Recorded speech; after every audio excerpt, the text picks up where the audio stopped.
Thank you very much for joining. I believe this is one of the most interesting projects FEPS has launched in 2020, and some of you might have been present in Brussels when this project about the child union was actually launched in a Brussels kindergarten.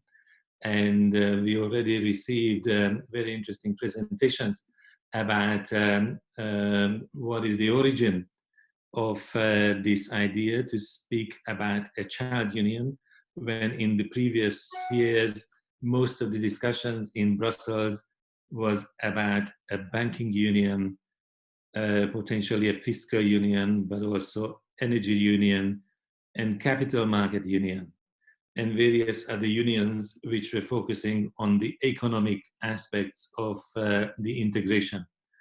And by speaking about the child union, we believe that the European integration has to be similarly strengthened on the social dimension.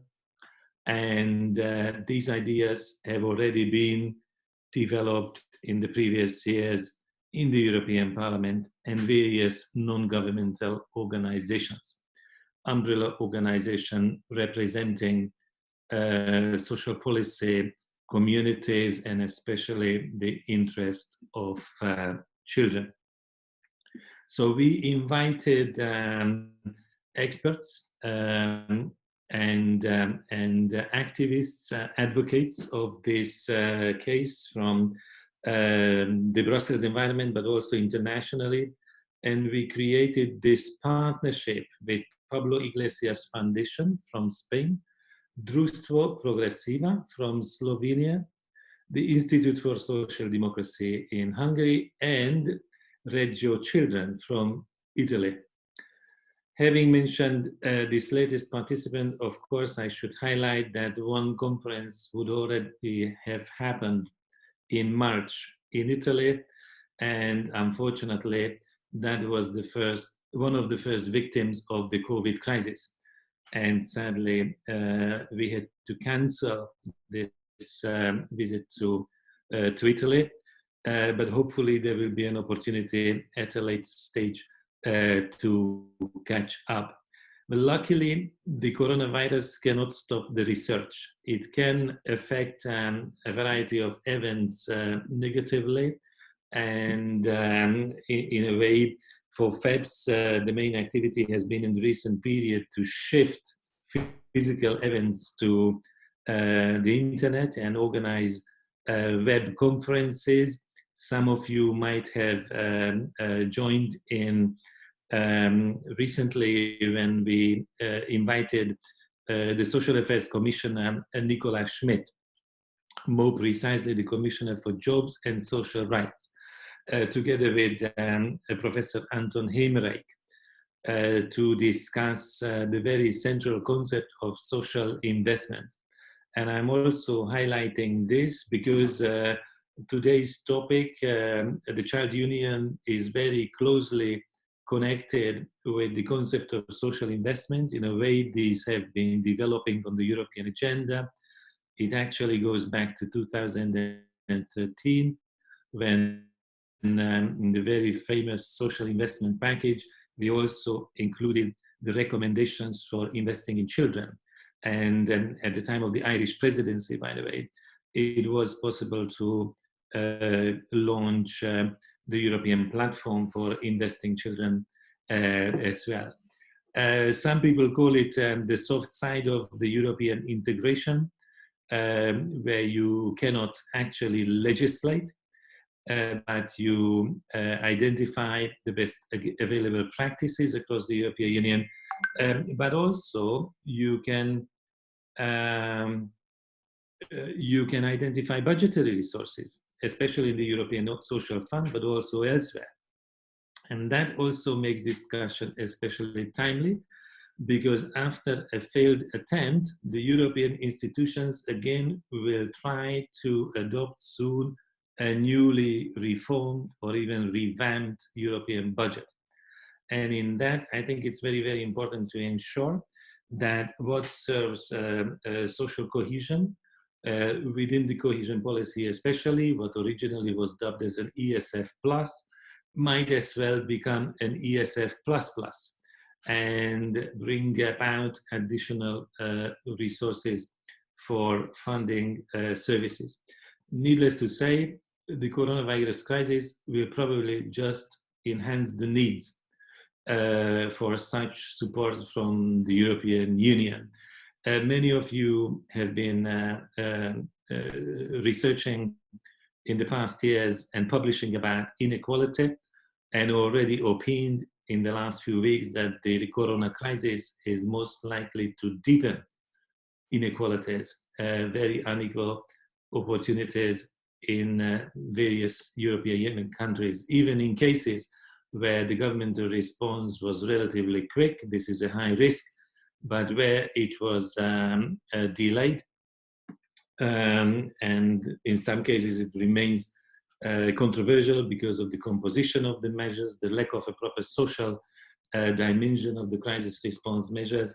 There is very little guarantee that the corona crisis, the resulting recession, would not lead to dramatic social consequences, especially for communities which are already marginalized or face various types of disadvantages.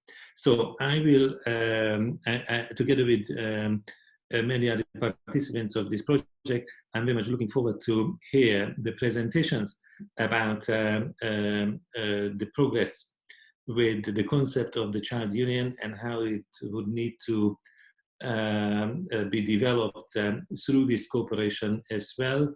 I think you all know that the first speaker to take the floor will be Christian Morabito, international expert for Save the Children and the European Commission. However, before he takes the floor, there are a few technical instructions to be announced. And the most important technical discussion is that this is actually an interactive workshop, not a public conference, but a workshop and an interactive one, whereby most of the interaction, for example, the request to take the floor should go through the chat box. And if you have used Zoom already, you know where the chat box is. If you haven't used Zoom before, please find the chat box in the bottom center. At this moment, there is a red number 1 visible there, and hopefully that's where you will be able to record your interest for taking the floor. If possible, whenever you speak, but also whenever you listen, keep your videos on. Turn your videos off only when you have a reception problem and you want to improve the audio by turning off the video. But otherwise, having the video on will keep this more human interaction, which is the second best as compared to a live physical seminar when we are sitting in Brussels and have the coffee on the table for all of us. I'm sure that time will also come back, but now the only thing we can do for having this kind of human face seminar is to keep the video on. The program will also be recorded. If you have any kind of issue, objection, discomfort with having the program recorded, please send a message to Eleanne, who is one of the organizers, and she will try to find a solution. So thanks for coming, and I wish you all a very productive exchange today.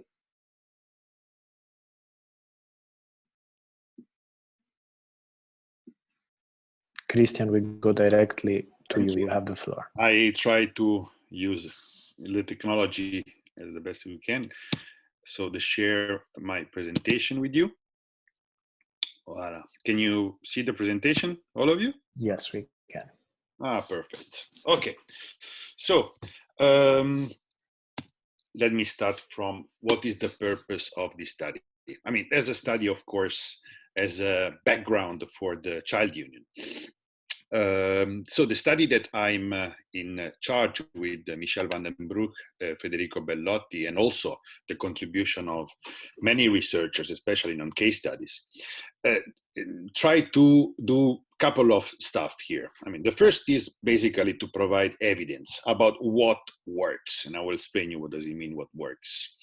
Then to provide policy recommendations, of course, about what works, and also examples about what works. But as I said, what works for progressive is to reduce inequalities and build collective solidarity and resilience.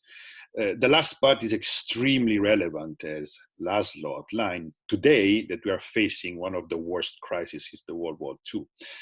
And of course, by doing that, we want to create a community of practice, let's call it as such, of progressive for the child union, and why not actually a movement, initiate a movement that will bring the child union in a different instance at the member state level and also within the European institutions by working with trade unions, NGOs, simple citizens that want to interact with us, experts, academics, and politicians, of course.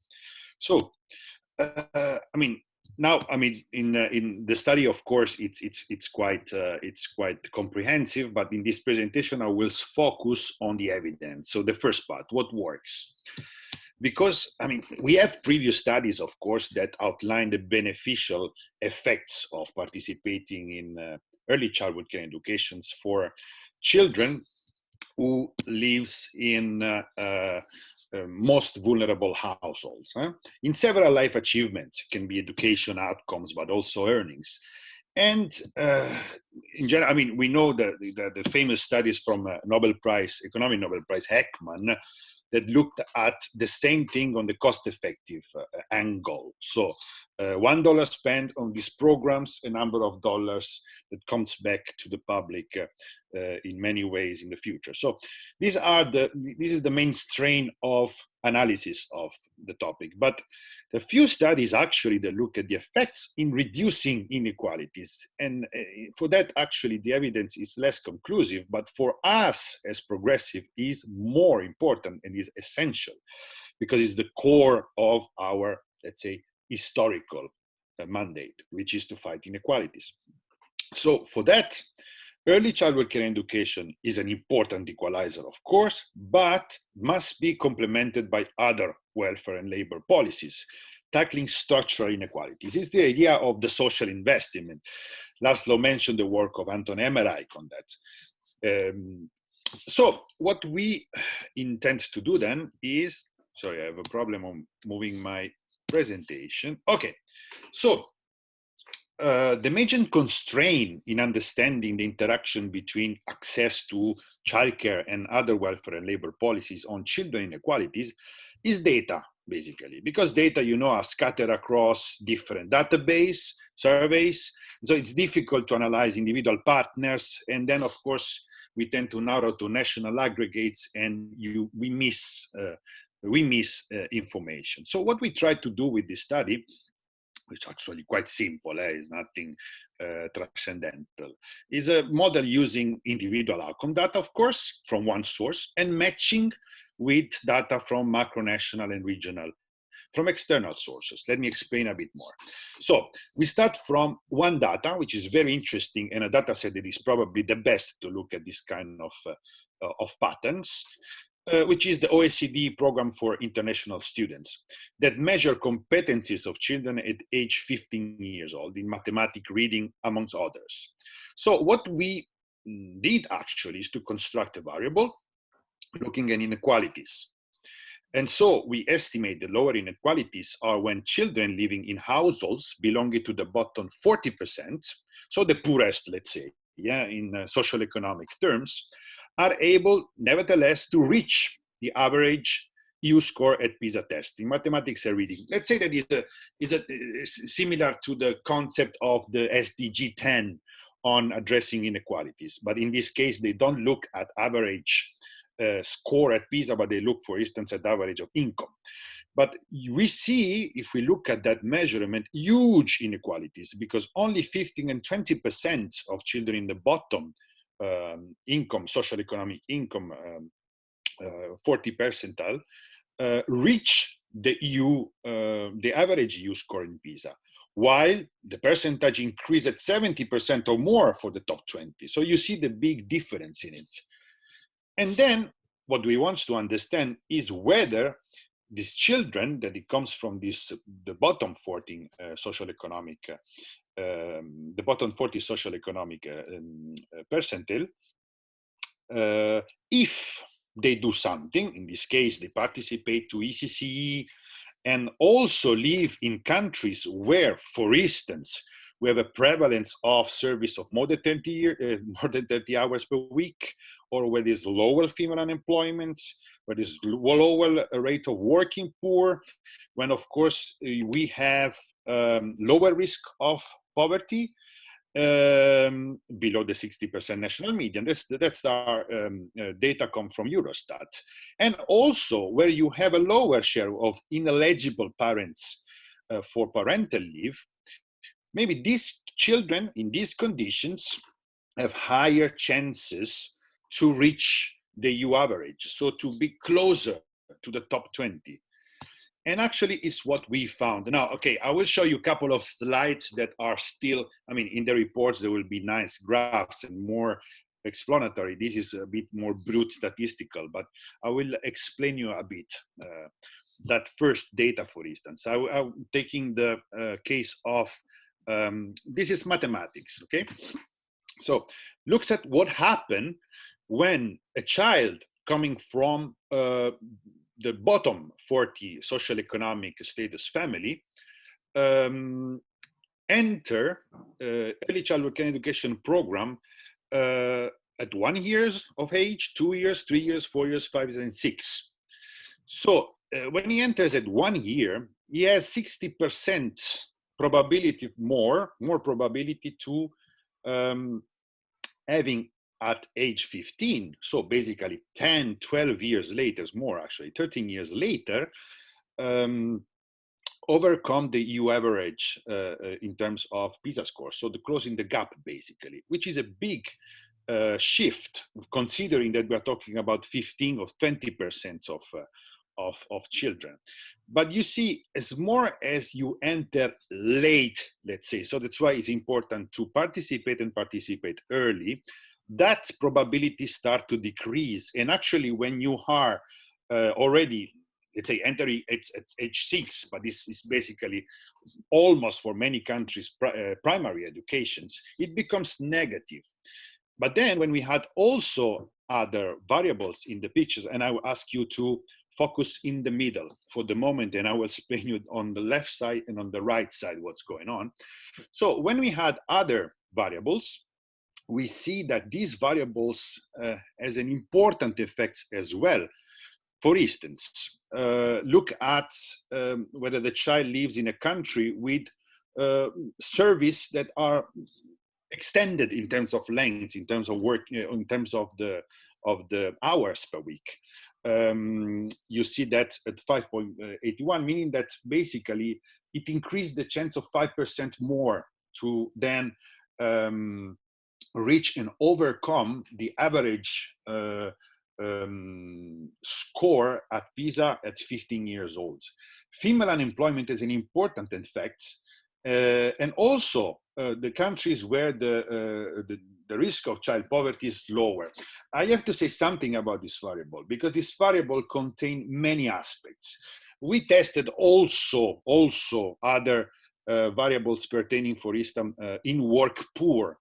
But these are very correlated with this one. So this one is basically a variable that tells you whether the markets and the welfare system is able to reduce income poverty for households where the children lives. And you have to look at continuously. So basically, every percentage point of reduction in in the risk of child poverty in monetary terms, increase of 1% the chance of the poor child to close the gap with the more fortunate when they are 15 years old in education outcomes. That's very important. But what I ask you to have a look is the far right data. So GDP per capita is a negative effect, meaning that there's not a positive effect. So doesn't matter whether you have a country that is richer in terms of GDP per capita. It's an old story, you know. It's how this wealth is redistributed. So doesn't have a real effect. In some cases, it's also negative, which is extremely interesting because I repeat, there are many countries that have a higher GDP per capita, but child poverty is still very high. Some cases, for instance, of Ireland, UK, but also in relative terms, Luxembourg, for instance. And I ask you now to look at the left part of this graph, which talks about some demographic aspects, which I found very interesting. The first is male. So being a male increase your chance to get higher score for the children that are in the bottom social economic percentile, increase your chance to close the gap. But if you look at reading, now I'm going to show you the reading, and that's why it's interesting. That's become the opposite. So the girls have higher chances. And that is something that has been studied widely by many researchers and also at OECD level, and a study that I conducted previously for Save the Children. That tells you something extremely important, that regardless of the participation in some specific programs like ECCE or the contextual factors, like it might be women unemployment or child poverty or GDP or else, the gender issue is still prominent. And that's a cultural fact, most probably. So it is the fact that culturally speaking, in our societies, we believe wrongly that girls are probably better in doing reading or these humanistic subjects, while males are better in scientific one, or mathematics, etc. And the problem is, and then it comes to quality, we don't have data on quality, you know, tells us to put in this regression, but that tells us a lot about how an inclusive education might work, and actually how probably education systems are exclusive and perpetrate this cultural bias. And similarly for immigrants. So the being an immigrant, regardless of the effect of the economic, social economic conditions, is a disadvantage. So that tells us really important aspects to consider, just not only access to some service, but also how the services are inclusive. So, I mean, we will go further in the reports on this result, but that tells us something. I mean, this empirical analysis basically says things that we more or less knew from literature. By adding literature, comes out with a couple of recommendations. For instance, in terms of access to the most vulnerable, is essential, access to ECCE, I intend, is essential to focus on public service over private provision. That's facts empirically established. And no more commodification and marketization of ECC, because the private provision increase inequalities, not decrease. Direct subsidies to service rather than subsidies to parents. The rhetoric of free choice, it actually is never free. Proportionate universalism, where basically we have universal service, but also additional support for children in need. This can build consensus among the middle class as well. And flexibility of organization of service, which is extremely important now that we face a crisis, and we will see an increase of, for instance, people with no employment, and in many cases, service are criteria to access ECC service are for parents that are employed, for instance. We have many examples on how to do that, and we will probably discuss this more further. Interaction with welfare labor policy. ECC is not a magic bullet, must interact with policies supporting income, as we see, and especially women employment. There's not a variable in this graph that I show about reconciliation work and life balance, because I will put in another graph in the report, because with that we have data of fewer countries, European countries, but nevertheless it's still positive. So this has an effect too. So we will need active labor policies to stimulate employment, particularly women employment, safety nets for the risk of poverty and social exclusion, and for the basic income for children, for instance, statutory minimum wage, because working poor are a main component in child poverty, eradicate gender pay gaps, and of course, work-life balance. But then we have to talk also about quality as inclusion and, I say, emancipation, starting from inclusive learning outcomes and curricula. So what we basically wanted our children learned in ECEC, and these are the 21st century skills, not only focusing on classical competencies, but also on competencies about cooperation, about solidarity, about the relation with nature, etc., etc. So the structural quality must go with process quality, and process quality, it means how teachers and educators transmit the knowledge to children, because the how has a huge impact about how the child will strengthen some of the very important skills. So the knowledge must be co-constructed with the child and not just transmitted, because this promotes his or her emancipation and the role of agent of change, of democratic change and progressive changes. So inclusive pedagogical practice over sequential learning that allows us to precisely meet the child where he needs. So also the children with that live in more disadvantaged backgrounds and connects with their outside world, the family and communities, inclusive learning environments, which are the third educator, as Loris Malaguzzi of Reggio Emilia used to say, with the teachers and parents to facilitate exactly the co-construction and the professionalization of staff and the recognition of the role, as well their role of co-agent of change with the child through a charter of rights, adequate salary and working conditions. Now to conclude, because I'm already 20 seconds over my presentation, what does it mean this in relation to COVID-19?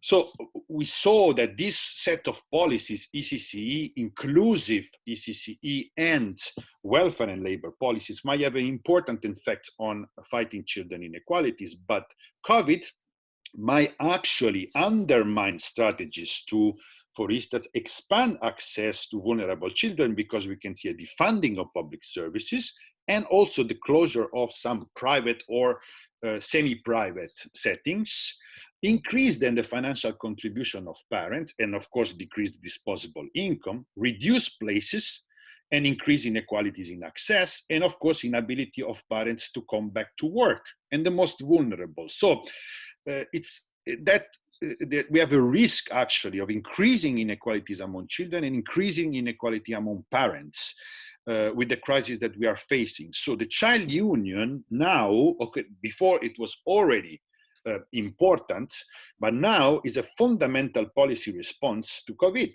because it's a child policy, because we are focusing on ensuring equal opportunities to children, and in this case also in the emergency in the months to come, to avoid the learning loss of children, is an income support policy, because we will help parents to work and help, of course, parents to have disposable income. It depends on how we are going to work on it. And of course, it is an active labor policy. So it's part of the package, and it contributes to the idea of a new welfare and societal paradigm towards solidarity and justice post-COVID. So my last sentence is the following.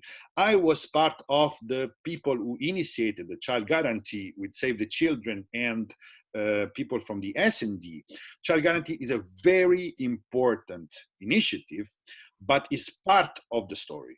So we need to consider the child union as a fundamental pillar of the recovery of post-COVID. So any instrument that will be put in place, a stimulus package or recovery package, must consider the child union as an essential part for the reactivations of the economy. Thanks. Thank you, Christian. Thank you, Dr. Morabito, for this presentation.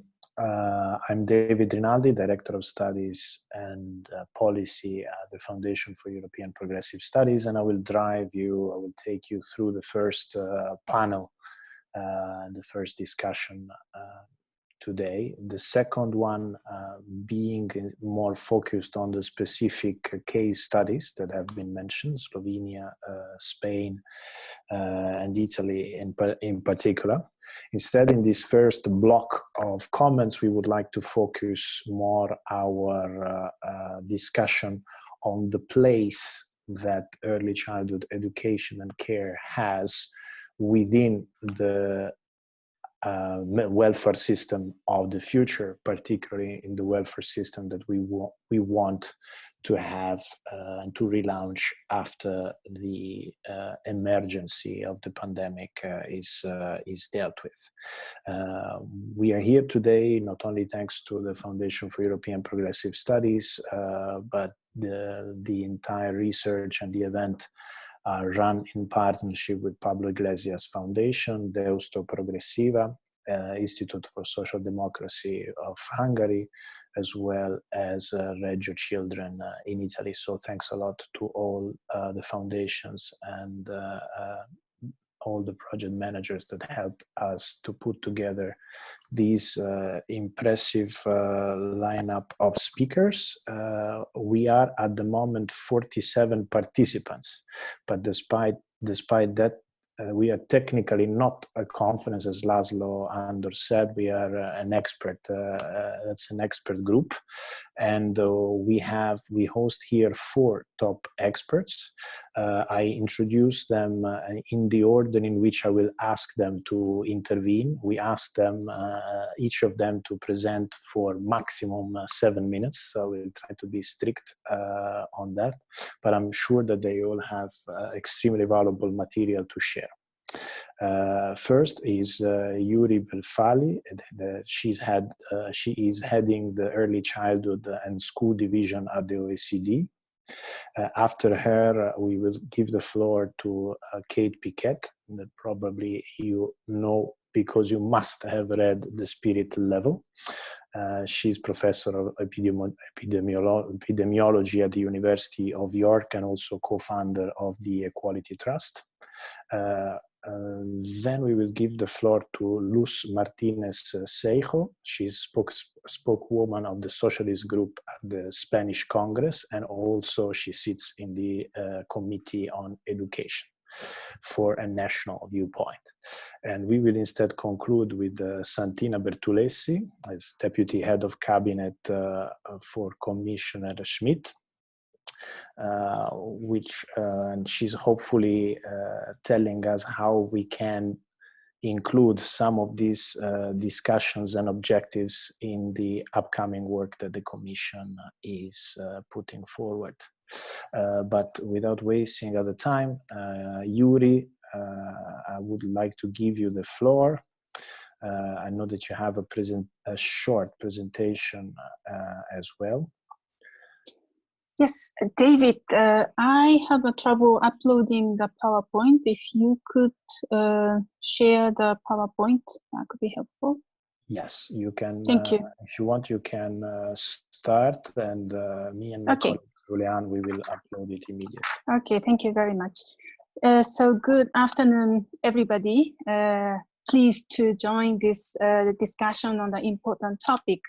I would like to make a few comments focusing on the issue of equity for early childhood. As you know all, even in normal time, not normal, but before the crisis time, the gap between children from advantaged and disadvantaged families have been an issue of concern for early childhood policies, but many aspects of the society and economy are impacting and even exacerbating the gap between children from advantaged and disadvantaged families. So I'd like to make a few points showing some statistics to illustrate the magnitude of the actual and potential problems, but also the focus of the policies that we have to consider. Thank you, David. So next slide, please. First, well, as all know, there's already an important gap in terms of the access of children to the early childhood education and care opportunities. But also, OECD has recently studied the outcome of young children at the age of 5. It was a rather small pilot study with 3 countries, Estonia, England, and US. But we studied the outcome in terms of the learning, but also well-being, including emerging numeracy, literacy, but also some social-emotional dimensions of development of young children, such as trust or empathy or openness to work with other or play with and work with other children. Then we also studied the context of these children to understand what makes difference, but also where we see the gap. This slide shows that development opportunities for young children from disadvantaged background is really at risk. And even at the time of the crisis, it might be even accelerated. For example, if you compare the children from advantaged background, blue bars, and disadvantaged background, red bars, you see an important difference in terms of the kind of support that they receive at home or at the ECEC institutions. For example, only half of the percentage of disadvantaged children have opportunities to go through books and read with parents or somebody regularly compared to the share of advantaged children who have that kind of opportunities. Or children from disadvantaged background has much less opportunities to have actually books at home or have parents actively involved in the early childhood education and care institutions and schools, or have opportunities for cultural and sports activities. And research shows that these are the kind of activities which are related to the outcome of young children at the age of 5, for example, but also this might explain some of the learning gap at the later stage of young children's development. So we need to think about how we could mitigate a potential gap by providing specific consideration and support for the opportunities of learning and development of young children. Second point, and next slide please, is about access. As Christian has already mentioned, it's an important issue that we see a gap between children from advantaged and disadvantaged background with regards to the access to kindergartens, daycares, and creche. But this statistics shows the kind of funding sources to allow young children to have access to ECC. And the most important part that I want to show is the gray parts, which means the share of funding supported by household expenditure. And this shows that countries like UK or Portugal or Slovenia or Germany, quite important share of ECC funding comes from household. And this is again before the COVID crisis. And now taking into account a quite important economic crisis and the impact of social and economic difficulties on household, for example, parents not having the same level of income or losing jobs, or difficulties in terms of the public expenditure for social support. Disadvantaged families might have even higher economic pressure, thus which might lead to the little chance for disadvantaged kids to go to ECC centers if an important share of the funding is supported by household. So this is something that we have to consider and translate that into policy orientations, as Christian has already pointed out. Then the final point is about what happens once kids go to ECEC centers. The next slide, please. Of course, sending young children to the ECEC institutions is not enough. What matters also is the quality, what actually young children learn and benefit from the ECEC centers.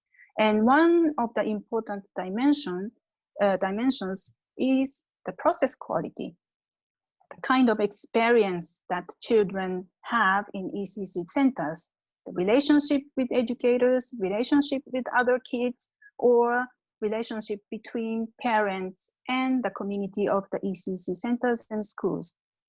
This is from another study which asked about the practices of ECEC educators, kindergartens, or age under 3 ECEC centers. Then, as you can see, for example, red part in many countries like Germany, Iceland, or Norway, educators are very often using the approach to encourage children to help each other to promote children's social-emotional development. Or in countries like Japan and Korea, educators hug children to secure social-emotional safety of children, or join in kids' play to show the adults' enjoyment, to share the joyful time of the play. Now, our concern is that because of this COVID crisis, this kind of activities to promote process quality might be at risk because of the structural organization of distancing, some regulations in terms of the organization, number of children per educators, but also the availability of educators. So we need to think hard, not only about the structural quality of size of the room or the distance, but how we could continuously ensure, but also give special attention so that all children, especially disadvantaged children, benefit from the high quality ECEC activities. Now, I hope these point out 3 important issues from my side, but finally, I would like to highlight that very often in the COVID crisis context, the discussion goes for the economic benefit or health benefit of the societies and forget about the best interest of child. So when we talk about the policy options, we need to remind ourselves, but also push others to remind what is best for children before talking about the benefit for other areas of the societies. Thank you very much. Thanks a lot, Yuri, for this very instructive and rich presentation. Now the floor goes to Professor Piquet. Thank you. I'm just going to start my timer so I stick to time. Thank you for inviting me. I'm happy to join you. I'm going to try and sort of avoid sort of repeating things that have gone already, and I'll just make sort of 4 points with my time. The first is that we need to remember that as well as the inequalities that Christian and Yuri have been talking about between more affluent and more disadvantaged children within countries, all children living in a more unequal society have a detriment from that fact. Children in more unequal societies have we see worse educational and health inequalities and worse levels of health and educational attainment overall. So we see effects on health, mental and physical, children's life chances and achievement, social mobility, and also effects on trust and solidarity. So how does that relate to sort of what's going on with COVID-19? I'm working at the moment in a COVID-19 scientific advisory group to the Bradford and Airedale District Gold Command, which is the command structure for managing the crisis in a large city in the north of England, which has a very deprived population and a lot of Black and minority ethnic people. And so we're doing research within that context to try and help us understand how COVID-19 is both exacerbating inequalities and how inequalities are exacerbating the impact of the crisis. So inequalities affect COVID-19 right now, the risk of being ill, being infected and dying in 2 different ways. We know that people lower down the social ladder in all societies have higher levels of poor health, including poor mental health, stress, anxiety, and depression, more heart disease, more diabetes, all kinds of comorbidities that mean if you get COVID-19, you're more likely to be severely ill or to die. If you live in areas with high levels of air pollution, you're more likely to have a worse case once you've contracted the virus. But also, people lower down the social ladder are more likely to get infected in the first place, partly because they're more likely to live in overcrowded and multi-generational households. It's harder for them to do physical distancing in many cases. Lots of lower income people are key workers, so they've had to keep working and they're exposed more than others. Lots are actually in the gig economy and there's no income support for them even when there are government schemes in place.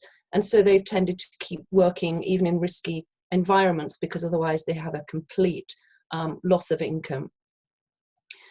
If we start thinking about how the COVID-19 crisis and the effects of lockdown and the planning for recovery are going to change inequalities, we are starting to get some data that help us to understand that.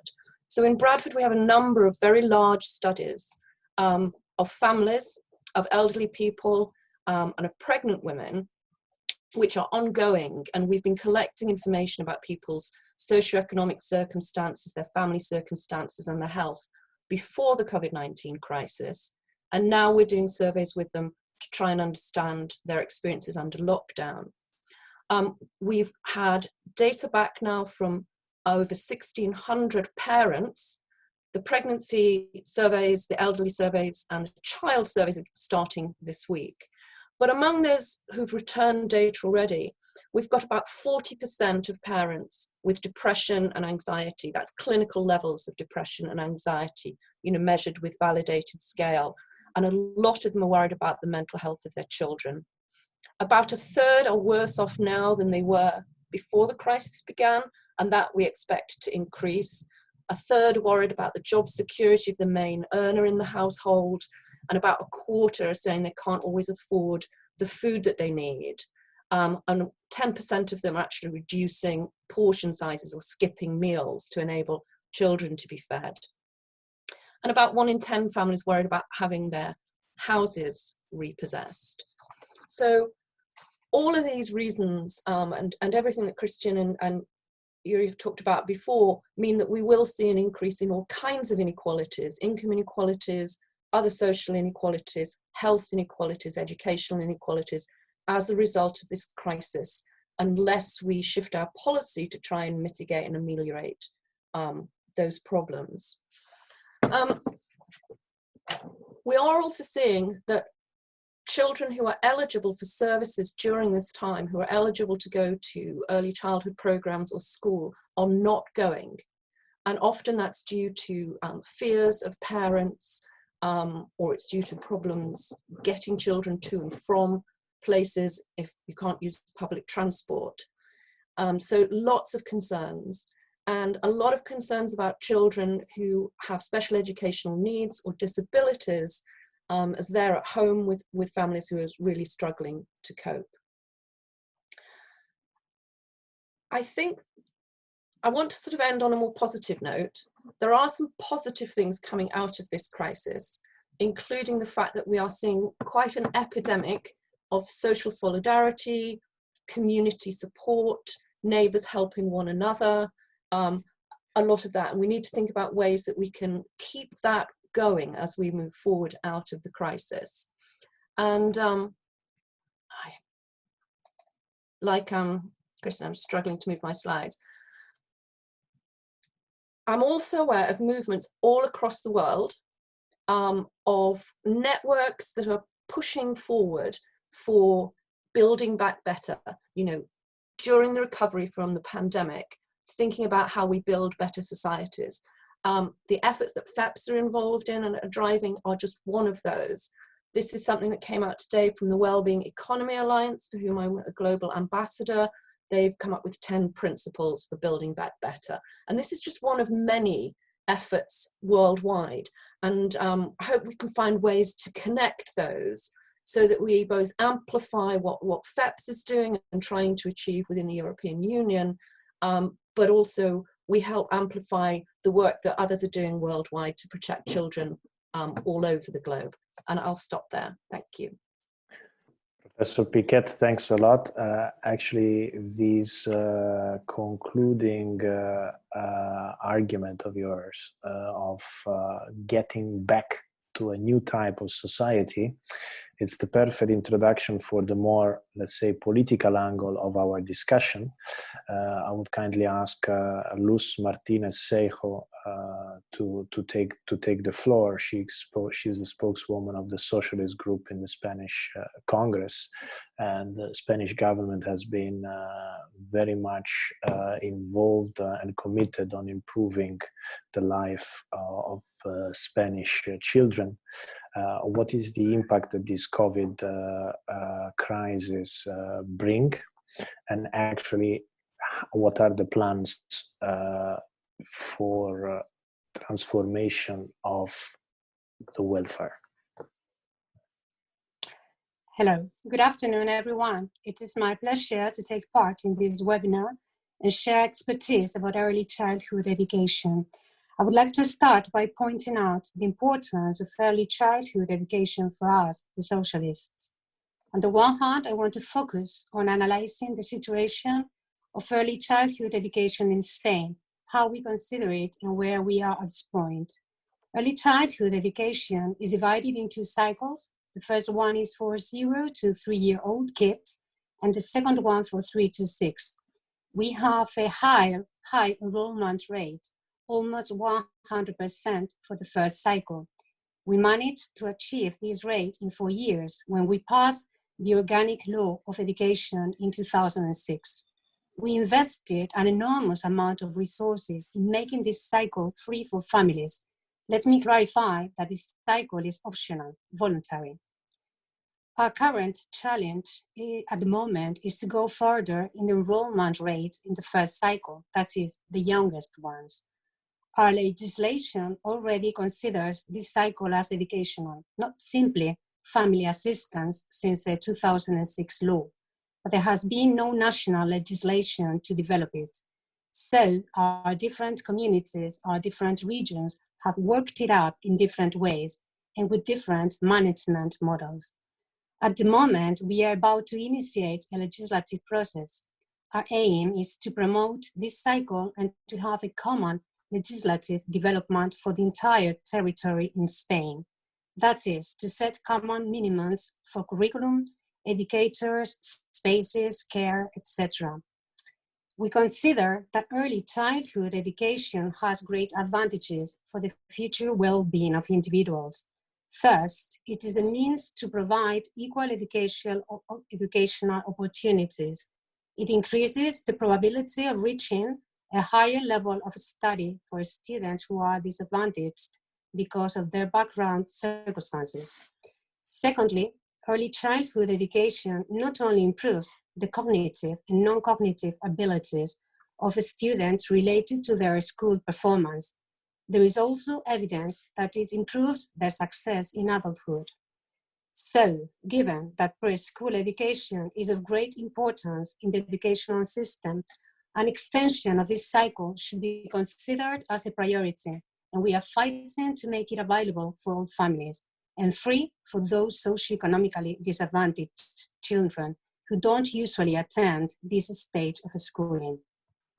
We have a current rate of 39% kids enrolled in the first cycle, with important differences between regions, from the 15% in Ceuta or Murcia to the 50% in the Basque Country, Madrid or Andalusia, which is situated in 46% of enrollment rate. The rate has increased about 38% in 10 years. The socialist government between 2008 and 2011 created a national program called Educa 3, which provided funds to build and run first cycle schools. After that, not all regional governments have promoted and invested equally in this cycle. On the other hand, the offer of the first cycle is half public, 51%, half private, 49%, and unequally according to the regional governments. Although there is a network of public schools with competitive prices and scholarships to facilitate access to families with fewer resources, there is still a limited offer that does not cover all families' demands. There are different management and price models in the public system throughout the Spanish regions. Let's start by clarifying that most first cycle schools in Spain are run by local administrations, that is, town halls, and others, a minimum part, by regional governments. However, regions with socialist governments share common aspects that typify a coherent socialist policy for the first cycle of early childhood education, such as the type of assistance, professionals, ratio, tax credits, free model, etc. We also share the trend of schooling 2-year-old kids in early childhood and primary education schools, where the space is left by the shortage of children aged 3 to 5 in Spain can be used by 2-year-old children. The situation of empty classroom in the second cycle will occur in the coming years with more intensity in most of the Spanish regions. So we are thinking about a strategy to use public resources to benefit the promotion of the first cycle in a sustainable way. We are also experimenting in some regions new schools from early childhood to secondary education, even upper secondary education. We try to reinforce the coordination between stages, adapt to the interests of children and needs of the families and the school backgrounds. We consider there must be some requirement shared in the whole country, which could consist on educational projects, definition of required spaces for different purposes, hygiene, feeding, learning, playing, outdoor activities, and so on. Qualifications of professionals, suitable timetables, adapted to different learning rhythms and families' needs, teams to help children with special educational needs, etc.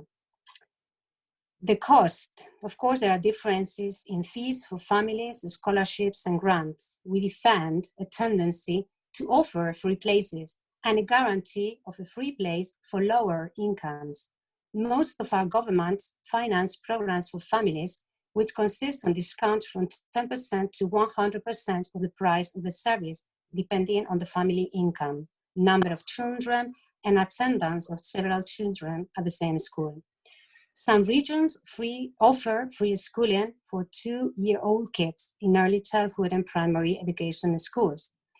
There are also some public allowance to schools run by local administrations. And finally, we are thinking that there should be a maximum fee in public schools in a range of 200 euros for children aged between 0 and 1 year, and 120 euros for the rest.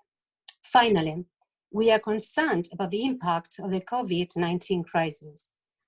50% of schools are private, and we fear that there are many businesses that may not reopen in the future. This means a likely loss of educational offer. Confinement may also have created a gap for the most vulnerable children who could attend the school for free and were provided with meals, education, assistance, and care. We lack a lot of information about what is happening during the confinement, but we do know that cases of childhood violence and gender violence have increased.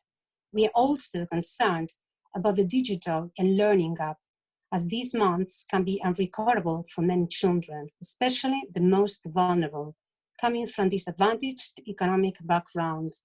That is why we are working on planning reinforcement programs for the summer and for the next academic year, as well as the powerful resource plan to guarantee training for teachers, families, and digital resources for children. Thank you very much. Thanks a lot, Maria Luz, for this presentation of the objectives of the Spanish governments. I give the floor to Santina Bertulesi, Deputy Head of Cabinet for Commissioner Smith. You have on your desk an important portfolio, which is the one on the child guarantee. So how can some of these big ambitions find response in this new European policy? Hi, thank you to everybody. It was very helpful and interesting for me to listen to all presentations because, as you said, we are about to collect data, experiences, analysis, and studies, but we are supposed to come forward with response and policy tools. Well, I have to say that, of course, we share the concerns, and we all share the concerns that the COVID crisis consequences will bring about more poverty and increased inequalities, not only because we see figures of current decline in output and increase in employment, but also because if we look at what was going on before the COVID crisis with a record high level of employment and a level of poverty which was slowly reducing, inequalities were persisting and even increasing. So if this is the background on which we started elaborating our policy tools, now we have to take into account that the real situations following the COVID and during and following the COVID will be much harsher. That's why we have to work keeping in mind that Commissioner device a key policy tool, which is the child guarantee. But we have, personally, I believe we have to have a much broader approach, which accompany the child guarantees as other key instruments that we would like to put in place within the pillar of the social rights, is to develop an approach where we have to be able to assess expenditures and for childcare.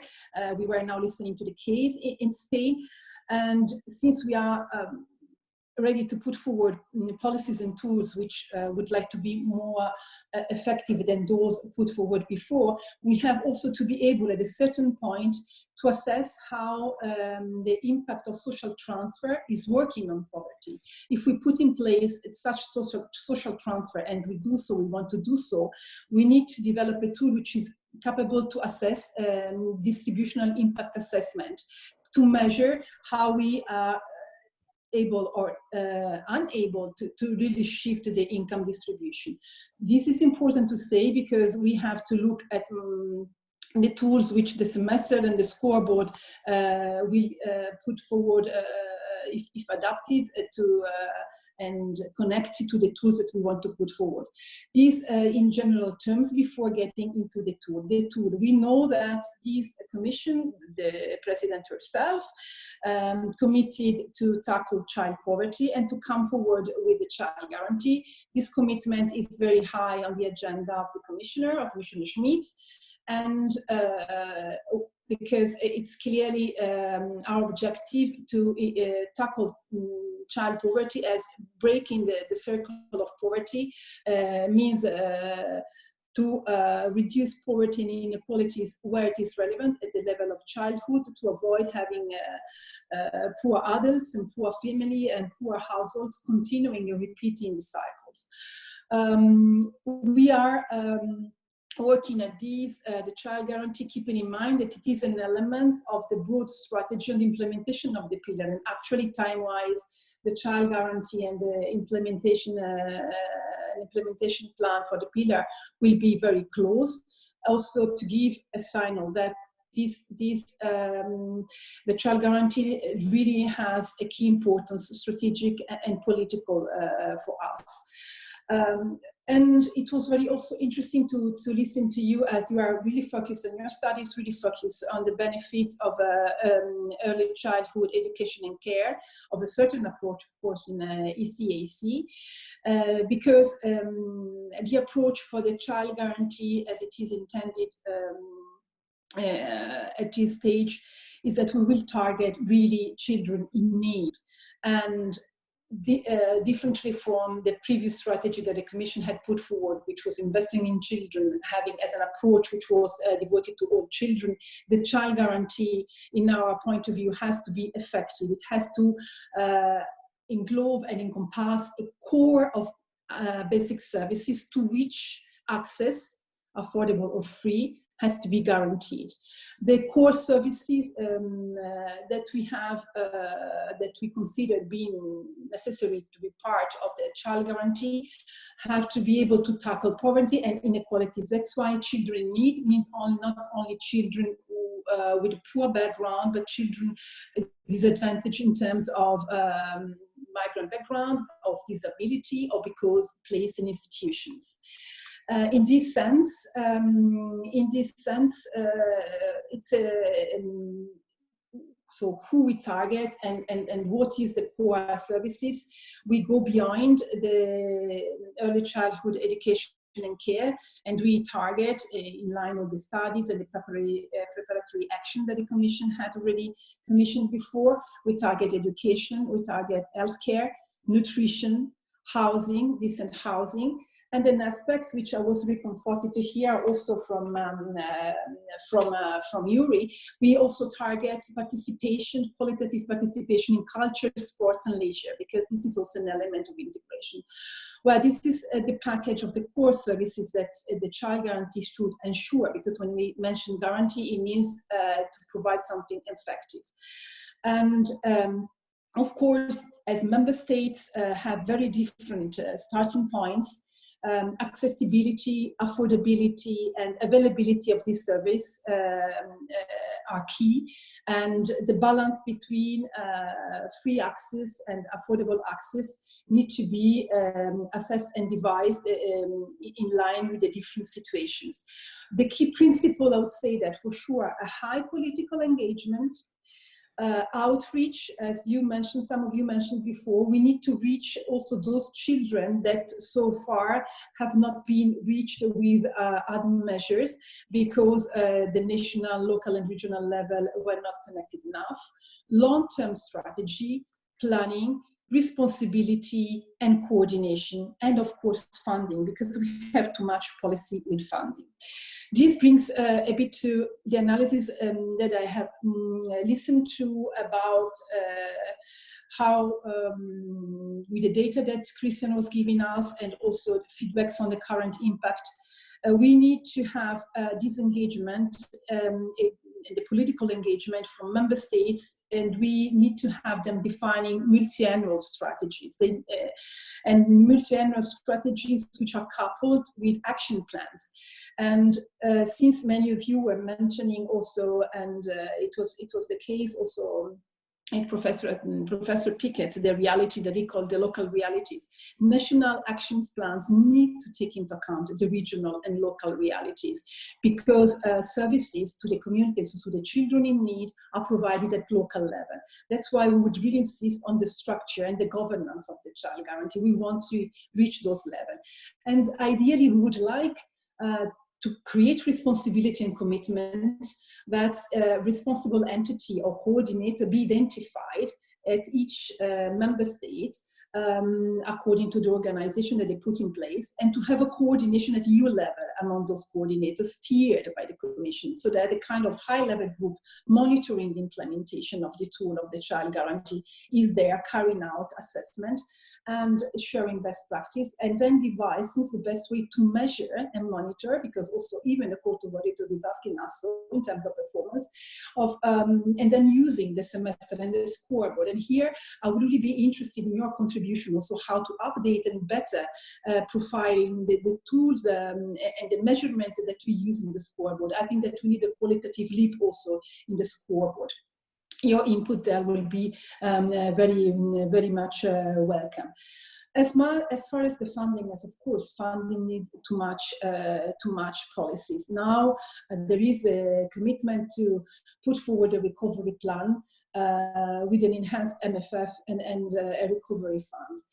We know that this moment is really of paramount importance, because we are not simply trying to put forward an answer to this crisis, but it's keeping together the European project as what is at stake, as we have said, is increase of poverty, inequalities, but divergences within the euro area, within the single market, because the reaction to the crisis already seen at national level are different according to the possibilities and the firepower of the different member states. So what we will be putting forward will be hopefully at the the expectation and the need of the magnitude of the crisis. But having said so, and we hope to have ESF, which is not plus but double plus, as Laszlo had said, we have to acknowledge that even if we manage to have an increase of funding in funds, in the social funds, and also all the regional funds, the structural funds, in InvestEU, and in the new BICC, which will be designed for a different purpose, we need to know that this will never be enough, and member states and national level need to engage resources. The European level and the national level need to steer on use of resources and technologies. We know very well that European funding is key for certain realities, and building is an added value. For other member states, is not the case. Well, we are really putting, the Commissioner Schmidt is putting a lot of pressure that the social dimension in the recovery strategy is duly taken into account. Contribution from the political family, from the FEPS, from all the stakeholders in this sense helps a lot. He has used that also to put forward a paper to the attention of the college and the commissioner. So we count also on your contribution and on your insights. We are really open and interested in continuing working with you from here to the moment in the nature of our recommendation to the council or whatever other nature we will need to fit in with your contributions. Thank you. Thank you, Ms. Bertulesi. Thanks a lot for this very nice account of the ambitions and the plans of the Commission. Now, as you can see, we have very limited time for interactions. I suggest that we take time till 16:20, and then we have a 1-2 minutes break for a glass of water or going to the toilet, and then we resume for the second session. But I invite those that want to have a short comment, 1 or 2 minutes now, to write their name in the chat. The first comment comes from Anna Colombo at the Secretariat of the Socialists and Democrats at the European Parliament. Anna, I give you the floor, and those who wish to have a comment on the presentations heard so far and suggestions for our study, please write down a note in the chat. Yes, thank you very much for these important presentations. I'm happy to see you again after the first seminar that we had in person and in an ECEC facility here in Schaerbeek. I am exactly in that area now addressing you, and I would like to come back to something Kate Pickett has said when she insisted on the fact that disadvantaged children, even if in this terrible moment of COVID-19 we try desperately to reopen facilities in order for these children to be able to find again a social environment more than a learning environment, because learning can be revamped later. The social environment is difficult to rebuild, and therefore we try desperately to reopen facility in order then to particularly address this facility to them. But in fact, what we can see that it is that without complementary measures, the risk is exactly what she has correctly pointed at, is that there will be the reverse effect, that this facility will open and the children of more advantaged groups, because of different reasons, will come to the ECEC, and the disadvantaged children, because of families, transport, or fear reasons, won't attend. And it's, in my opinion, something that we have already discussed in the first seminar, but comes out again like a reagent. COVID is acting like a reagent on our very unequal societies. And it's the fact that without an integrated approach, between ECEC, social services, and let's say social protection as well. The result of ECEC alone will be even less than it was before. And what Santina said about the fact of the territorialization of a transformation in our society, which was also, I think, in point 8 of the 10 point that Kate showed, that we need to have a completely different understanding of revamped social services and a much better interaction at territorial level, especially in those territories where we know that the problem lies. Density, demography, Christian would say, inequalities, and via this integration, we will be able to provide the ECEC in a larger context, which should become, in my opinion, one of the 3 or 4 priorities for getting out of the crisis, if any. So I just wanted to make this point to see whether this can be taken into account in the research, and whether, to be sure that I understood correctly what Kate wanted to say. Thank you. Thanks, Anna. I don't see at the moment any other contribution from the participants. Therefore, I will give the floor to Professor Piquet first, 1 minute, and then 1 minute to Christian Morabito as a sort of response to the multiple inputs that you have received. Professor Piquet. Thank you. I think Anna's point is really well made. And that we need to be thinking very holistically about inclusive recovery, and how we maximize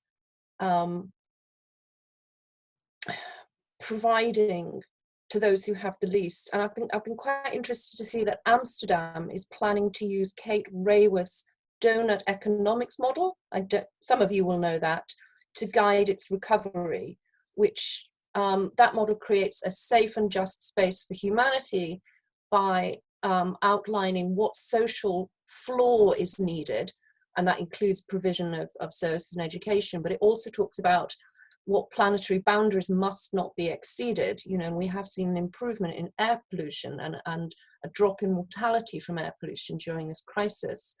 And my local district are quite interested in using that holistic model as well. And at the same time, they are saying they are going to put children at the heart of their recovery planning. And so I think you can do both. You can be child-centered, child-focused, but still be thinking very holistically. Christian? I would like to connect to that and to the response to the Commission and what Santina said. Is precisely the idea we had with the Child Union is precisely to start, okay, we have child center, of course, but we start from the other side. So inequalities. So how do we define inequalities, and how inequalities are defined in this particular period of life, which is also connected to the issue of families. And if we start from that angle, we understand how a child union can be crucial today for the recovery. But as Anna and Kate said, only if we look holistically. And so by looking holistically, we are able to design policies that are effective in the emergency period and later on. I connect to what the commissioner, not commission, sorry, one day maybe we'll be Commissioner Santina, said said about it.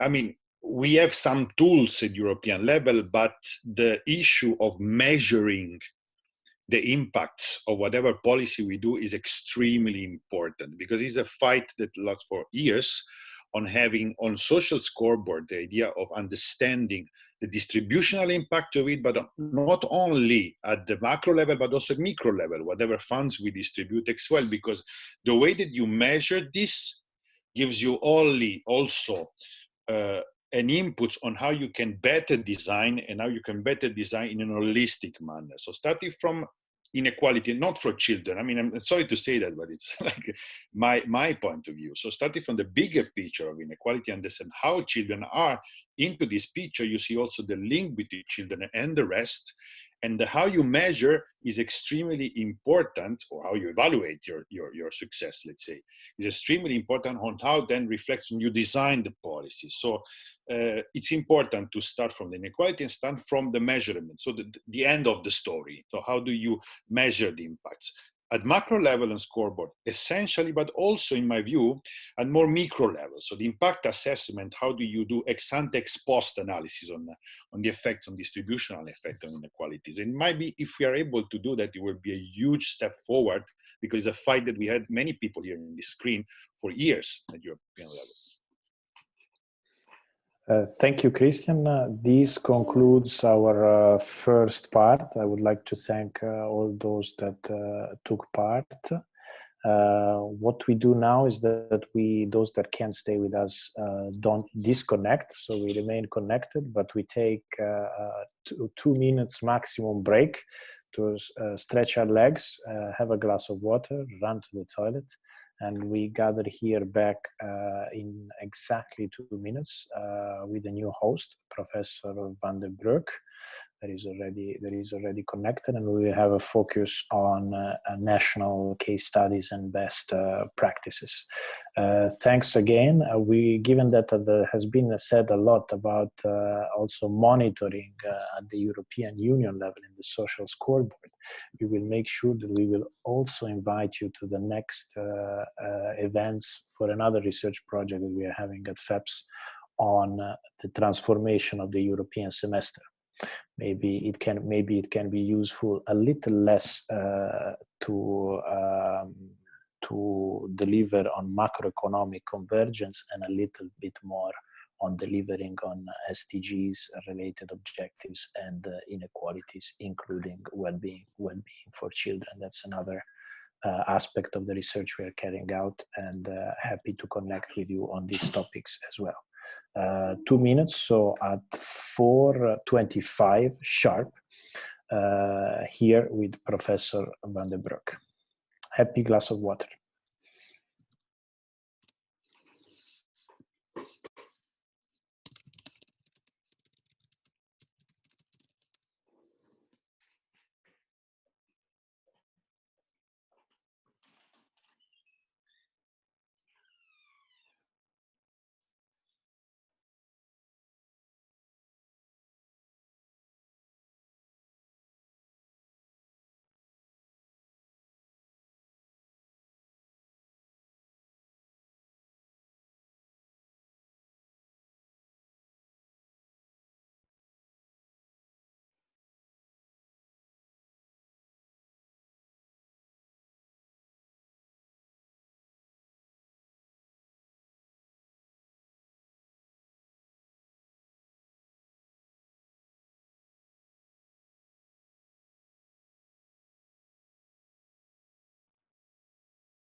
I think in 10-15 seconds, Professor Van den Broek, perhaps you can start the second session.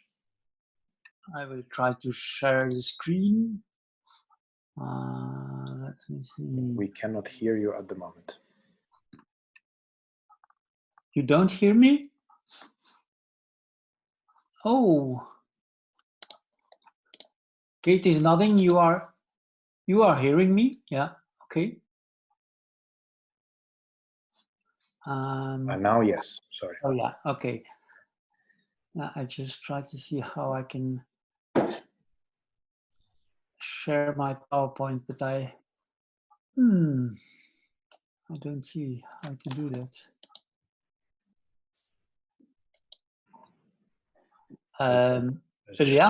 Eliane, I send you the PowerPoint also. Can you share it? I did. David, is there any chance that you can do it in that case so I can still have access to the administrator settings? If not, I will do it, no problem. Just 1 second and it's on.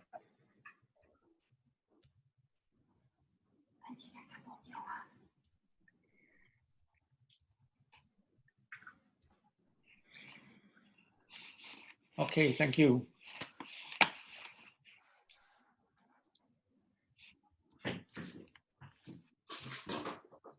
You think we can start? Yes. Yeah? Okay, I will very, very briefly resume some of the things I was speaking about when we last met in Brussels at Almer.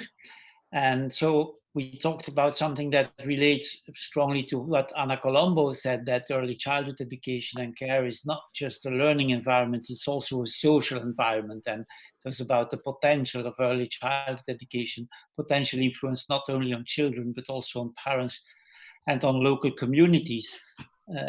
Next slide. But that brings us to the important discussion on quality, because we can only expect these potentials to be realized when there is above average quality.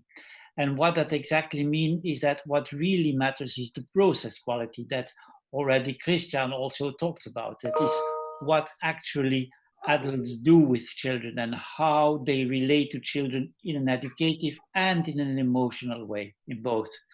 It's that what has impact on child outcomes. But of course, we know that a lot of structural quality aspects do influence the process quality. Next slide.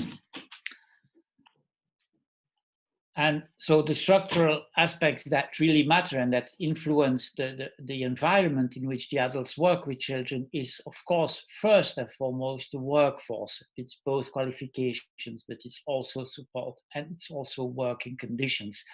And I think also now in this COVID crisis, we have seen that these are one of these many professional groups that do really important and sometimes almost heroic work in the COVID crisis, but it's also an undervalued and an underpaid workforce.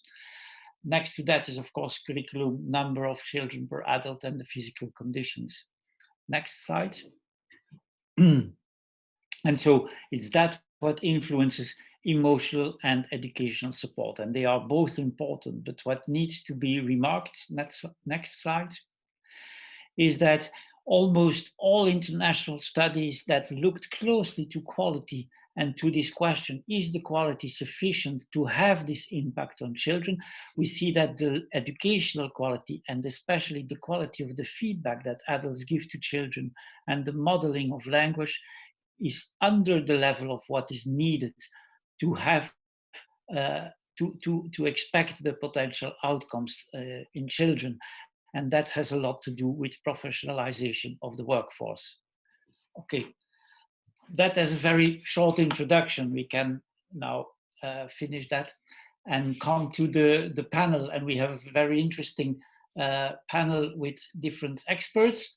We'll start with Urban Boljka, who is a research fellow at the Social Protection Institute of the Republic in Slovenia, and who will guide us through this very interesting study of the child well-being index, and that he will talk about how to measure complex social phenomena such as child well-being and how to relate that to evidence-based policymaking. Then we will go to Spain and more particularly to Barcelona with Margarita León, Senior Research Fellow at the University Autónoma de Barcelona. We had already some information about Spain from Luz Martinez-Sejo, but Margarita León will explain the challenges for the accessibility of low-income children to childcare and how, specifically in the region of Barcelona, they have took some initiative to deal with that. Then we will go to Christian Fabi, UNESCO Senior Fellow in Early Childhood Care and Education and President of Reggio Emilia Municipal Preschools. And after that panel, then Monica Kepe-Holmberg, Deputy Head of Unit from the European Commission, DG Education and Culture, will come back to these issues of quality, of the European quality framework, and the implementation of the quality dimensions. But let's first give the floor to Urban Bolska.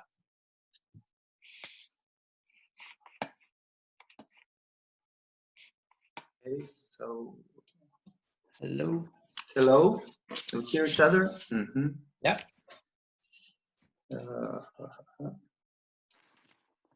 Is it fine? Is the screen shared? No. No? Okay. For the moment, not. It's not, as far as I can see. This one. Okay. Now? No.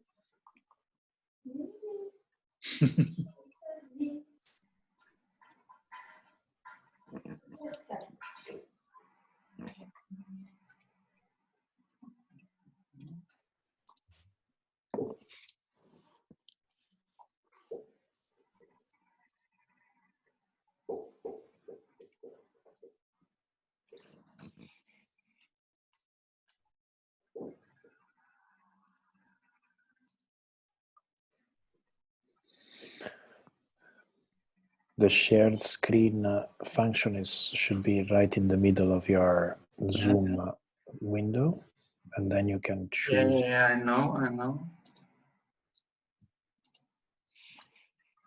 Share. Okay. I think now it's working.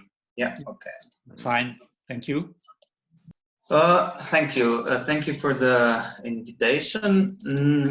I will be briefly presenting the project on measuring child well-being, which we have conducted at the Social Protection Institute of the Republic of Slovenia, and which have been funded by UNICEF and the Ministry of Labor, Family and Social Affairs. But let me briefly give you an overview or some contextual issues regarding the conducting of this research. So I'm a researcher at the Social Protection Institute of the Republic of Slovenia, and this is a policy institute for the ministry. So this basically means that we are a research institution, but our findings have to be always really policy orientated, and they have to be useful for the ministry and also other stakeholders to be able to design different policies, different measures, programs, etc. So our main intention with this project was actually to try to bridge the gap between the data, the research results, and the policy designers using these results. So we were wondering how to best analyze the child well-being at the European level, and then also at Slovenian regional level. And we have decided that it would be rather useful to have a child well-being index, which would of course have one number representing the child well-being in different European states. So we have developed, okay, I will leave this. So this is the basic bridge or the basic disparity that I've been talking about between the researchers and the policymakers. So the results always have to be useful for the policymaker, and this was basically the main goal of the project.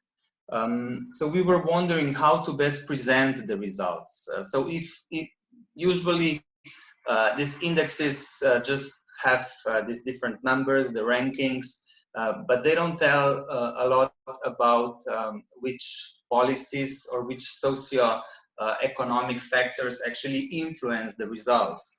And this was our main goal, to make additional step in this area, or this area of child well-being indexes. So we decided that we would develop a website where you could find all this data, and where the user could also come up with different hypotheses and then try to analyze this data by him or herself. So in fact, the user using this website can actually be a researcher on his or her own account, and this was, I think, what we have accomplished by designing the website. So if we quickly go to the, you see the website now? Yeah. So if we could quickly go to the country overview, we find the indexes, child well-being indexes for 27 countries. So this is, for instance, index, the representation, visual representation of index for Slovenia. We click it, and then we have the index for 2014 and 2010. The index is composed out of 7 main domains, and you have then the data for these domains.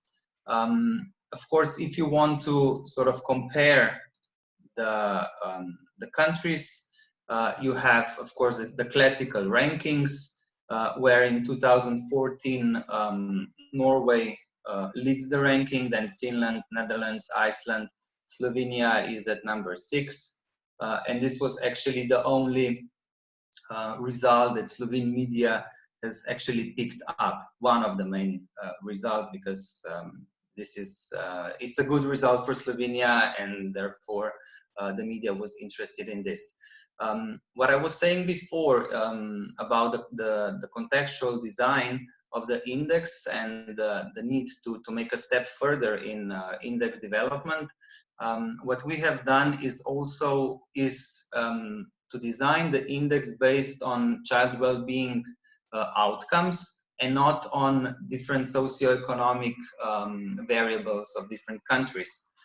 So for instance, we are not interested in, I don't know, how many doctors there are per thousand of children in one country, but we are interested in self-assessment of health in children from different surveys, for instance. And this is why we can also look at this child well-being in a context of different socioeconomic variables. So for instance, before we were discussing, I don't know, GDP per capita and its relationship with different educational outcomes. And here we can actually see how GDP per capita is related to child well-being index. And you can see that there's a clear correlation between the two. We can, of course, play around with it a lot. For instance, I don't know, we have different, for instance, Gini coefficient. We can also see that there is a positive correlation. Then we also have, I don't know, human development index. There's again the correlation between our child well-being index and the human development index. Another option, which is really interesting, and it's maybe for the more advanced users, is the clustering of different countries according to different variables. So if you're wondering which countries or which outcomes in which countries are similar to outcomes in other countries in regard to child well-being, we have clustered them. And you can see that there's a clear cluster of countries coming from being part of social democratic welfare state type. You can, of course, also color them by different colors, for instance, and you can sort of see which countries, which child well-being outcomes are similar. So, for instance, what's interesting is that, for instance, Latvia and Lithuania are really similar to each other, but they're not similar to Estonia, even though on many occasions they're clustered together. Slovenia is really similar to Estonia and to Austria, and etc.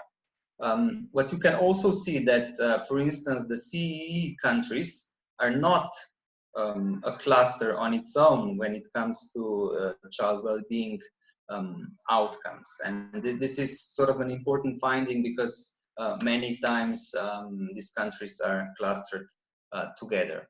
Again, there's not something called Mediterranean welfare state type, at least when it comes to child well-being indicators, because you can see that Greece and Italy are clustered together and Spain and Portugal are in completely different cluster.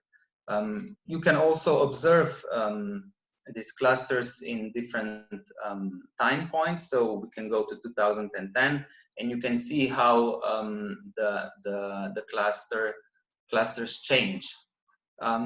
What is really interesting in this analysis is that you can sort of play around and twitch these different variables a bit. So for instance, if you would be a policymaker in Slovenia and you would be wondering what you should do in order that Slovenia would be a part of social democratic states when it comes to child well-being, you could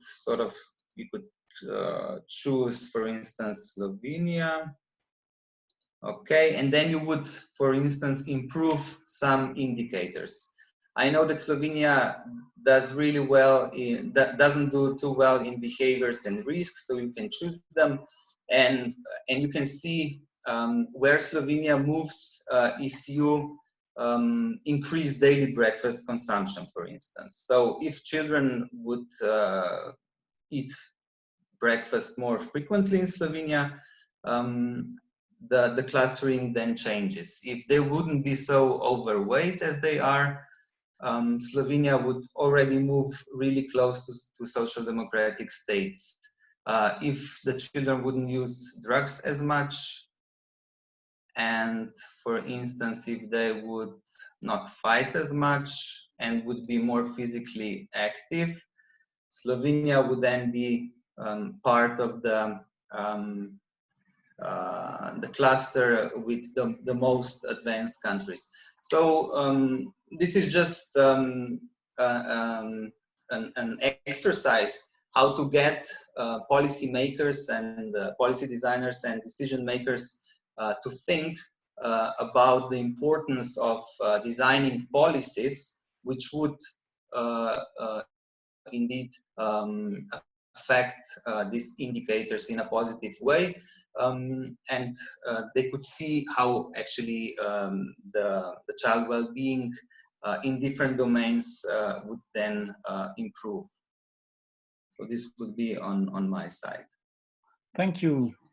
Thank you so much. It was very interesting to see how you can play around with these figures, and the figures in themselves are, of course, also quite interesting to reflect about.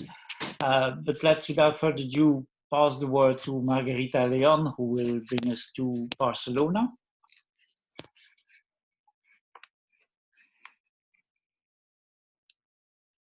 It's a pleasure. I think it was.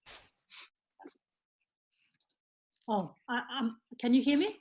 Yes, yes, we can. You unmuted me. Thanks.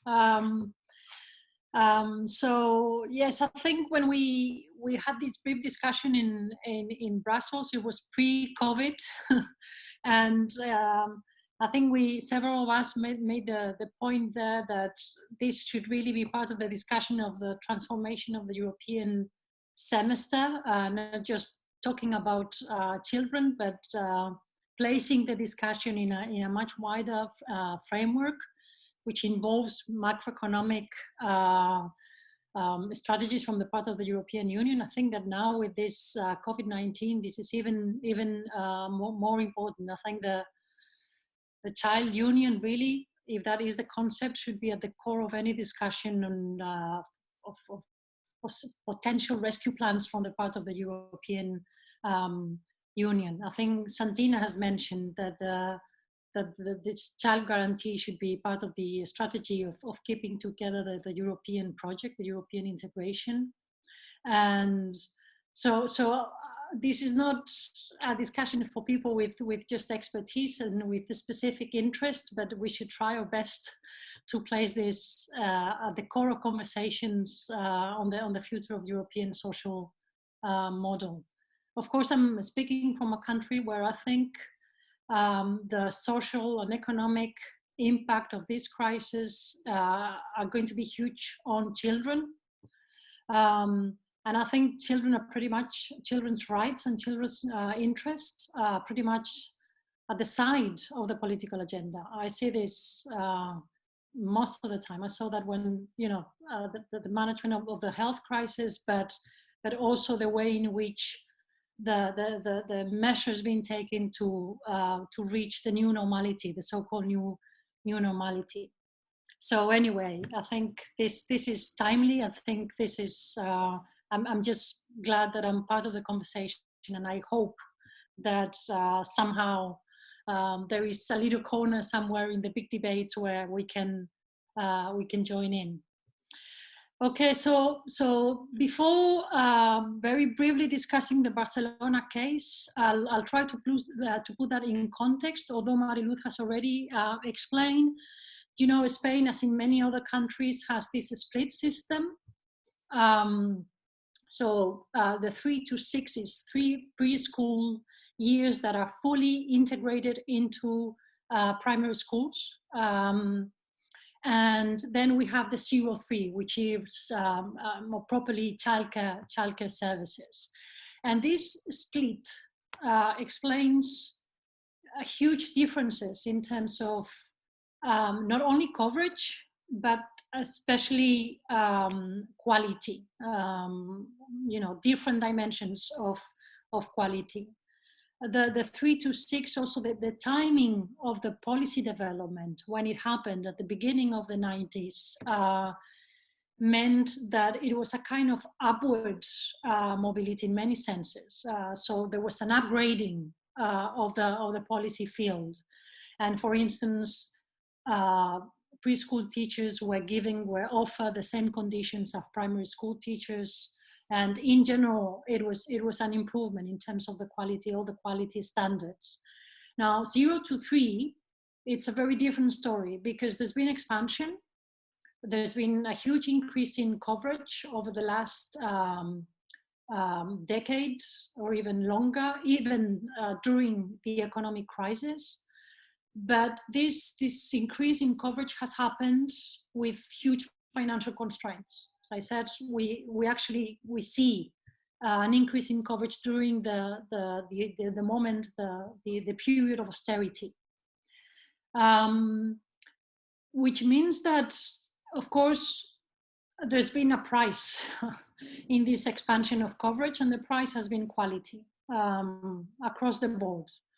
So whenever I see studies where we talk about childcare within the social investment paradigm, for instance, I always make the case that we have to be very careful because just coverage per se, increasing coverage or even increasing spending does not mean that you are embracing a social investment perspective at all. Actually, it can be quite the opposite because there can be a very strong trade-off there. So so partly because of this structural weakness of where the 0 to 3, the childcare is placed in Spain and many other countries as well, we see huge regional variation because there is no very clear definition of regulations at national level, and so regions can choose different paths of developments, can go in different directions, but with very little support. And that's why sort of I see this, I frame this in more negative than positive ways, because they do not have, they can choose, but do not have enough resources, obviously, not even regional, but also at municipal level. So we see variation across regions, and this is part of a study that has funding from the Spanish Ministry of Science and Technology, and this will be a 4-year period. We are in the middle of it, and we are currently assessing these variations at regional level, but there is also very large variations within regions. Okay, and Barcelona is interesting because it sort of does not fit with the regional pattern. The orientation of the regional policy is very different from the municipal policy. So there are two things that interest us. One is understanding these variations. So what are the different features of these variations?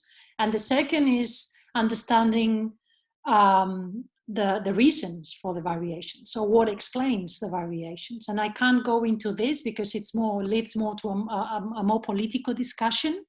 But of course, the color of the regional or municipal government can be important, but this is too simplistic. There are many other factors that intervene. It's not just a question of left-right divide. So what is this, the features of the variation at either regional or sub-regional level? Understanding that it's expansion, the need for expansion for more supply, having these pressures for more demand, basically more women in the labor market.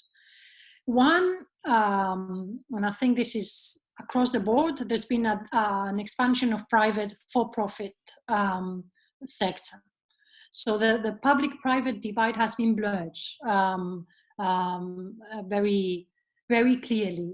Even when we say that nurseries are publicly owned, often, increasingly, these nurseries that are publicly owned are being privately managed. And so the quality, as a result, the quality changes, or the quality indicators change, especially with regards to the conditions of the staff, for instance.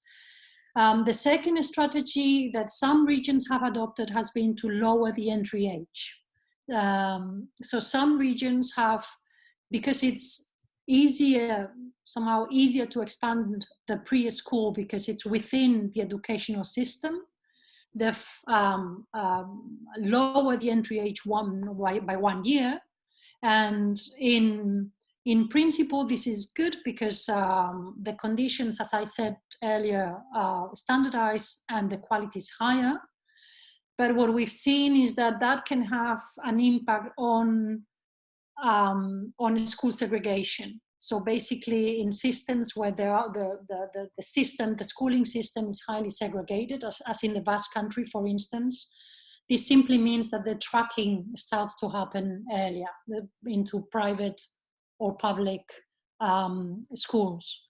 So there is a danger on the lowering on the entry age, besides the fact that, of course, you have to adapt the pedagogical and all the other criteria when you have very young children entering into schools. And of course, the third one is, it's the big question of whether you subsidize services or families. And we see big variations across regions as well. So the case of Barcelona is interesting because the option has been to maintain public provision with very high quality standards in all different dimensions. So the nurseries are good nurseries, right? Thank you. Margaret, can you try to come to a conclusion because we are running out of time. Yes, sure. 2 minutes. So there is, the municipal nurseries are well demanded.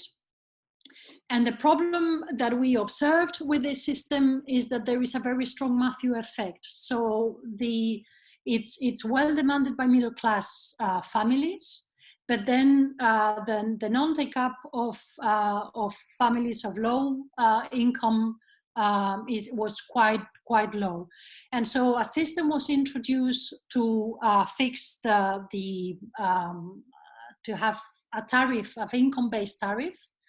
That has increased the percentage of children on lower incomes, but that has created quite a strong political dilemma, in the sense that the middle class families are protesting because they can no longer enter these municipal public schools, and yet they can't either pay, because it's quite expensive for the private nurseries. So what will happen? I think the Barcelona case shows that you can actually maintain a good quality public system, but still, you know that within financial constraints, the supply is not enough. And I think this will be a problem in the very near future, even more so than before.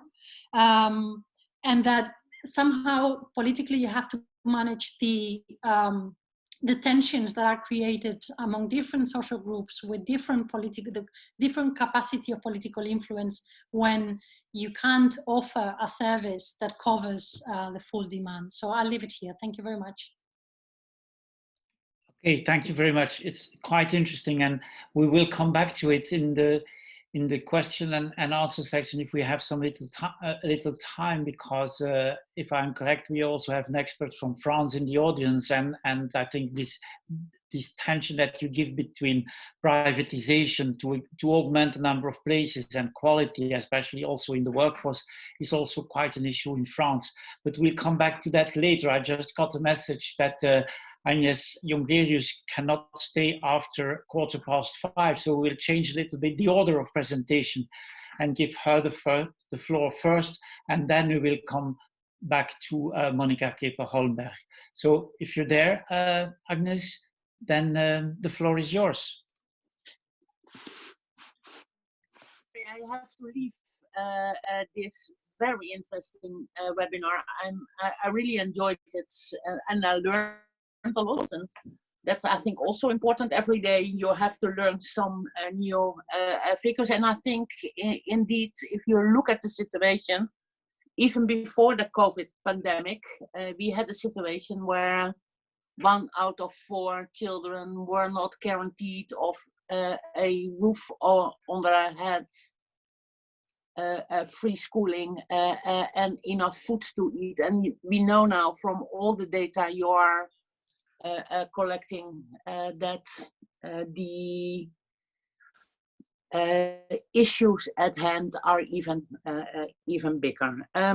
I'd like to say, on behalf of our political family, I'm the coordinator on behalf of the S&D group on social issues. I'm also leading the PES social network, that this topic is very high on our agenda and on our radar. And to be totally open, I need to move to the meeting of our group to guarantee that in the debates on the recovery fund, there is indeed enough emphasis being put on putting children at the heart of the solution. And perhaps just as a last remark from my side, I'm coming from a country where our Minister of Finance and our Prime Minister is more or less the biggest resistance force against a European solution around the recovery. I'm not very proud of my Prime Minister Rutte and Minister Hoekstra. But I must say, I found it quite nice that the example of Amsterdam was also mentioned. because that's also the Netherlands, where a more progressive city council has seen the data and know what they should do if they want to keep the Amsterdam society as a whole society.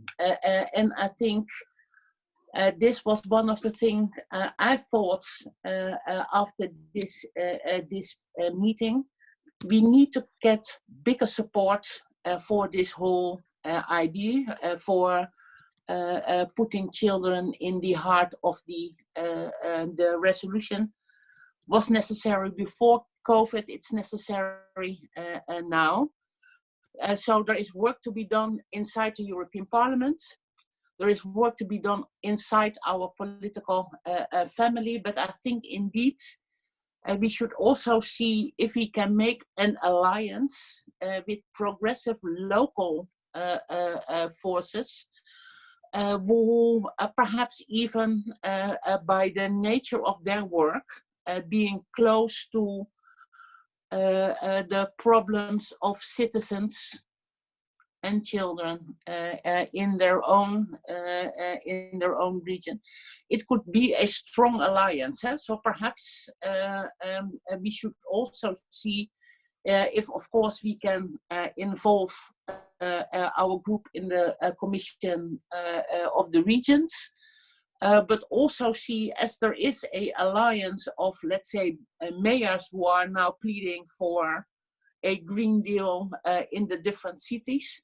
Let's see if we could also build, with this very convincing data you're collecting, an alliance of progressive forces at the local level pushing us to put enough money on the table to have a solution at hand, because everyone who have listened in or is looking later to this webinar should be as convinced as I am that we need to bring the proposals further.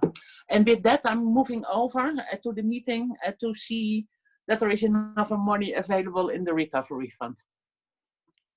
Okay, thank you so much, Agnes. So we interrupted because you had to go to this important meeting. We interrupted our seminar, and so we'll just go back. No, it's okay. It's okay, fine. So just to say that we come back where we left the panel, and we go back to Christian Fabi now. Thank you very much, Prof. Thank you very much, David and Deolan, for the invitation. It's really a pleasure to continue our conversation that we started in Brussels. I want to share from Reggio Emilia a very small but significant initiative that strengthened both quality and inclusion in our city. So let me share my screen. Here it is. Okay, so okay, so thank you very much again for the invitation.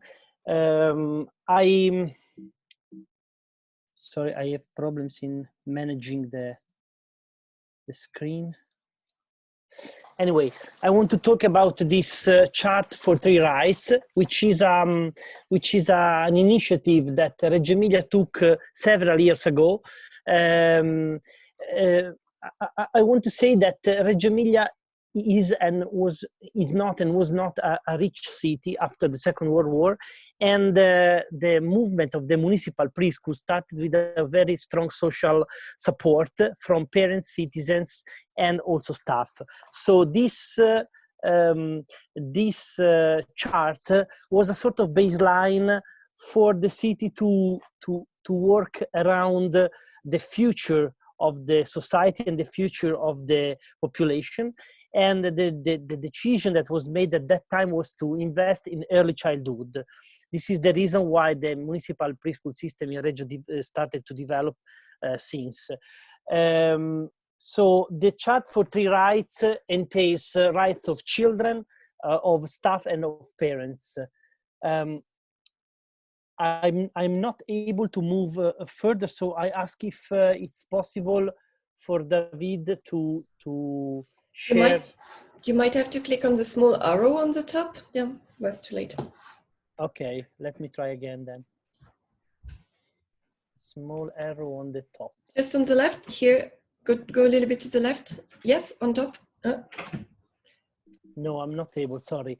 If you can do it, otherwise I will do it without the presentation, it's not a problem. You have to scroll down. Actually, you have to scroll down. Instead of moving from slides, you just have to scroll down. Okay. So I don't have your presentation. Okay. Let me try again, otherwise, as I said, it's not a problem, I will do it.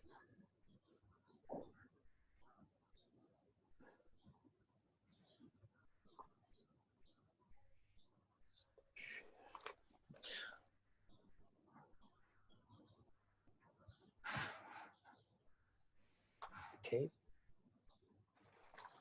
Okay, so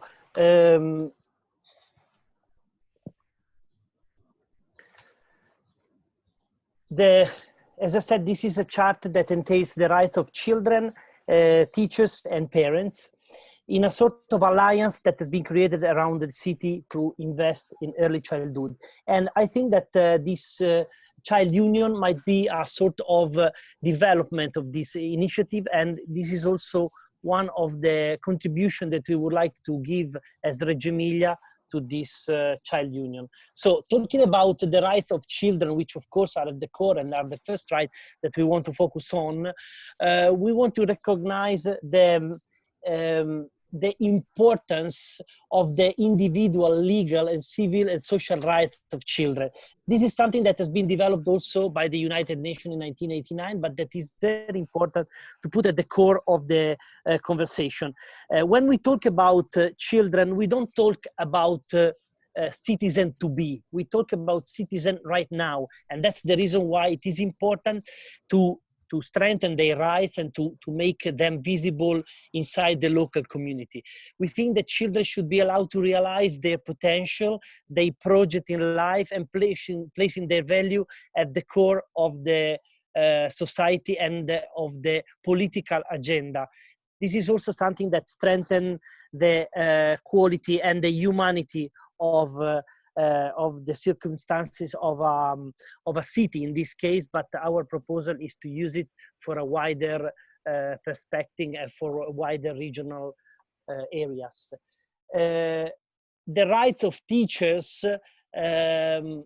start with the possibility for them to contribute in the studying and the preparation of conceptual models. We think that teachers should be involved in the development of the educational project and not just be, as they are called, the practitioner, but also thinker and researcher together with children and with the parents. This leads to the possibility to create a sort of cooperative network around the preschool in which teachers, as well as all the other actors, are active actors of change, even in organization and in the environment and in the daily work. But also parents are very important, and we expect them to actively participate in the growth and in the development of the children with no delegation and no alienation. We want them to have the floor and to be able to directly contribute to the development of the preschools and to the development of the experience that the children are doing in the preschools. So they are enabled to communicate, they are enabled to participate, and they are also enabled to make research with us. We have, for instance, now we have a commission on how to reopen the preschool after the COVID outbreak. And we have also parents participating together with expert teachers and pedagogical coordinators. We have representative of parents because we know how important it is, their contribution in the building of the educational project. We have now 33 municipal preschool, and we have 800 parents who are candidates to enter in our councils, which is a very important number in these days in which participation had, at least in Italy, some kind of issues. And this idea of having this chart of 3 rights that bring together the rights of children, parents, and teachers is, in our view, a way to strengthen the position of children in a child union. We think that this instrument is quite easy to create because it can be developed by a small group and then enlarged in the different council of the different preschools, and also offered to the city, to the union of workers, and to other stakeholders, so that parents becomes also advocates of children and the first to support their rights. Thank you. Thank you so much, Christian. We can now pass the floor to Monica Keppe-Holmberg, Deputy Head of Unit for European Commission, DG Education and Culture, because she can add some comments on what has been said earlier in this panel, but also highlight on what is quality from a European perspective and what are the ideas about implementing the quality criteria. Thank you very much, Michel, for the floor, and thank you very much for all your attention. I hope you can hear me. And I think you can, yes, thank you. And you can also see me. I'm the lady in black and white. This is not a problem with your computer, it's something with mine. So it's just to reassure you that it's just me. Thank you so much for all the input and very inspiring presentations. I have been taking notes the whole time. So this is why I have so much afterwards also to work with. I thought actually to talk about 2 specific aspects in this very short period of 7 minutes. In the introduction, just to focus on the policy framework we are working with, and then in the second part, reflect on the current challenges, which is something that you have all been doing in the past hour or so. So what I have concluded from also what you said, that we all agree that participating in early childhood education and care is crucial for every child. This is basically when the foundation for all future learning is laid. Another point that I have heard also from all of you is about investment, the importance of investment in early childhood education and care. It is so critical because this is what promotes inclusion, and this is what ensures that we leave no child behind. How do we do it with the policy instruments? There has been a reference already to the pillar, also by the Deputy Head of Cabinet earlier. It is, of course, the European Pillar of Social Rights that has established the right of children to affordable early childhood education and care, which is of good quality. This is the principle 11 of this European Pillar of Social Rights. And I have to say this is something very important for our policy discussions, because before this pillar was proclaimed, we were not able to talk about early childhood education and care in this specific context. So this has given us the mandate to move ahead with our policy initiatives in the field. We also have the topic as a building block for the European education area. So as you know, we are building by the year 2025, the European education area. And here we say that developing quality, again, high quality early childhood education and care systems is a very important building block to have a European education area. So what is the situation today? We know that 95% of children between the age of 4 and the primary school age across the EU attend early childhood education and care. And we know this figure very clearly because this is a target that education ministers, so basically member states, have set themselves to have 95% of participation by the year 2020.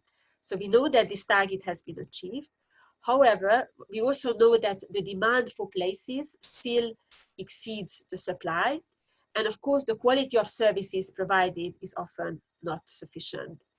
And here there is a worrying sign that some of you have also referred to, which is for children at risk of poverty or social inclusion who are 3 years or older, the participation rates in formal education and formal childcare is 11 percentage points lower than for the peers who are coming from non-disadvantaged families. So there is a big gap that we can see when we look at the age group 3 years and older.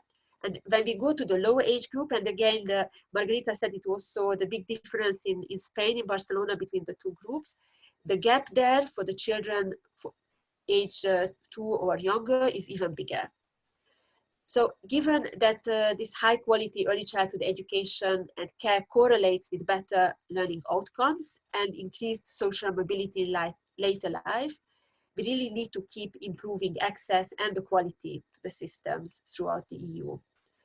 So what we are doing currently, so many of you are actually working together with us to further improve early childhood education and care services. And we are also confident that the recommendation that was adopted by the education ministers in May last year is giving a valuable guide for you also in this work. This is a council recommendation, so again, adopted by the education ministers of the member states on developing quality early childhood education and care systems. This quality framework, and this will be my moment to check my IT skills, because this is something I wanted to share with you in a moment. So from beginning, well, if it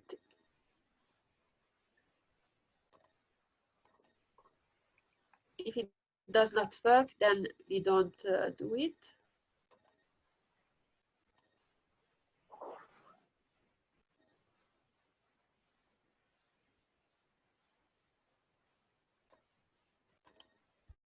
Well, I guess I will leave it here because I don't manage either, I think, to share the slides. So basically, can you still hear me? Yes. Yes, okay. So then I will just continue then to say that we have a recommendation which invites member states to focus on 5 particular challenges. And this is what the framework is about. It is about access, which you also talked about, to ensure that services are accessible, affordable, and inclusive. The staff, again, the professionalization of staff is something that you have all mentioned. Support to staff depending also on existing levels of professional qualifications and working conditions. A third element of the framework is curricula, which is about enhancing the development of curricula to meet well-being and the educational needs of children. Then we have the monitoring part, which is about the transparent monitoring system and evaluation of services.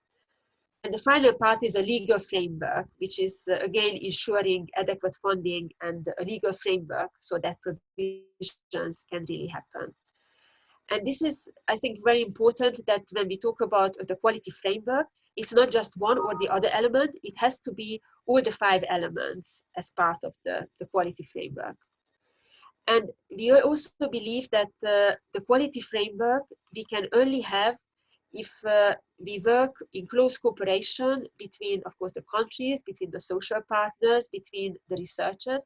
And here I was also very happy to hear today from the OECD URI, because we are actually working very, very closely together with the team of URI and researchers and policy officers in our team and in her team are working very closely on this issue, because we really believe that we can only put this recommendation into place and practice if we all work together to have this. Because the recommendation has been in place since May last year, and the number of activities have already been launched to have the activities, to start the activities, actually even before the recommendation was in place. We are working with an expert group with representatives from all countries, also countries that are not EU member states, but for instance, work in the European education area, social partners, European level, but national level, social partners, other stakeholder organizations, like for instance, Eurocities, Parents Association. So we have a really big expert group, and they are working currently on 2 of the issues that are part of the quality framework. One is the staff professionalization, something that came up a lot today, and the other one is how to make the system more inclusive. So when it comes to staff, the group is working on definition of core competencies for early childhood education and care staff, and they are also making recommendations how to acquire these core or key competencies. They will also come up with recommendations on efficient strategies to make the profession more attractive. When it comes to inclusion, the focus is very much on designing a toolbox to promote inclusion in early childhood education and care. And this is a work that has been ongoing, and now it's a bit slowed down in the past 2 months. But I just wanted to confirm that the work is going on, and we very much hope that even if not before the beginning of the summer as we planned, but by the end of the summer, these documents will be made available. I was also asked to say something about the financial instruments, and I think it's very important when we talk about our policies. We have clearly seen that policies actually early pick up when we also put into place the financial instruments at the EU level to give this extra boost sometimes to the national policy reforms. Of course, it does not mean that national governments will not need to invest, because as already we heard earlier from the Deputy Head of Cabinet, we can only make a certain level of contribution. The big part, the lion's share, has to come from the countries. But what we have already is, for instance, the Erasmus Plus program, which offers staff in early childhood education opportunities to participate in exchanges and go abroad. This month is not the moment to do it, but we very much hope that in the future, of course, it will be again a possibility. And we also support cooperation projects also in preschool education. So I think it's very important we realize that there is this awareness, and raise more awareness that these possibilities exist. And this is not, Erasmus Plus is not only about higher education or schools, it's also actually about early childhood education and care. There was a lot of discussion about structure, so I'm not much into details. I just would like to put a figure. By 2022, around 1.3 billion euro will be invested into education, into early childhood education and care infrastructure. So here again, to have access, one of the first points is have the infrastructure, and a lot of money has already been invested by the countries using structural funds to this end. And now I'm coming a bit to, and I promise I'm looking at the time, to the last point about what is the current situation. And we are very closely monitoring what is happening in the member states at the moment, and we are using simply, again, the information and the vast expertise that our working group, our expert group has, who allowed us to shift also our priorities and to really understand where we have to focus at this moment. So what do we see? Most educational institutions in Europe have closed due to the COVID-19 pandemic. I should add that they have closed physically because actually the activities, especially when we talk about schools, they continue online remotely. Still, it requires great efforts from the teachers, from the parents, and of course from the children, because they have to cope with the fact that the learning actually has to continue. When it comes to early childhood education and care, there is a whole different level of challenge that the sector is facing. What we have seen is many professionals, so many of the staff, they are still working, but without hygiene protection. Or when we talk about now reopening of institutions, we talk about social distancing. I'm actually wondering how can we have social distancing in a preschool or in a nursery when we are supposed to feed a baby. But okay, this is more in brackets. What we have also seen, new professional teams have been formed simply because sometimes at new locations or new families have to be accommodated in the system. We have also seen that some facilities, early childhood education and care facilities, have remained open, others have closed. It really depends on the national realities, on the national instructions, or simply on the reality that there are not enough children attending. What happened to staff? So in some countries, staff can benefit from certain temporary unemployment measures. This is something I'm sure you have, you know about also the so-called SURE initiative. It's an abbreviation for short-time work arrangement, which countries can tap into also EU funds to make sure that people are not losing their job, they are not fired, but simply they are put on temporary unemployment measures or short-time working schemes. So this is really something that is happening in the ECEC sector. In other cases, staff has been asked to help out for the elderly care. And we have also seen cases when they are asked to support the health system in hospitals. So again, a very different situation. overall, also we have seen that in particular when it comes to private childcare, something that was touched upon earlier, they may really suffer without the income, and this can have also a long-term effect for the network of ECEC institutions. So this is why we very much hope that the institutions actually remain strong and they will not disappear. This is something that is very much on our mind. Of course, the professionals are also really concerned about vulnerable children. Again, something you have mentioned, I have taken note of this. It's very much for vulnerable children, often the ECEC setting is the one that provides shield against poverty or violence at home. So this is something we have to really pay attention to. The number of pre-primary educators are also trying to reinvent the teaching, and they are trying to move learning at distance with more or less success. So this is something that something for us afterwards when we draw the lessons to look into. One concern that we have is that staff may be leaving the profession, and this is actually a sector that is already heavily understaffed in many countries. So this is something that is a worrying sign. And yet, and here comes my last sentence and the silver lining, what we also see across Europe, that staff continually demonstrate their professionalism and also their real passion for the role. And this is what gives hope to us for the future. And this is, I think, really the hope also for the sector. And I very much hope that, I mean, we know this, and we are doing also our best to make sure that the sector is part of the recovery plan and part of the new social Europe also. Thank you very much. Thank you, Monica, for your very comprehensive overview of what's going on from your perspective. And I think that from many contributions, it's clear that that the early childhood sector is essential also in the recovery ideas after COVID-19. So I think we have now 3, 5, 6, 7 minutes for some interventions, comments, questions for the speakers. Please come forward, or just put your mic and your camera on if you want to intervene.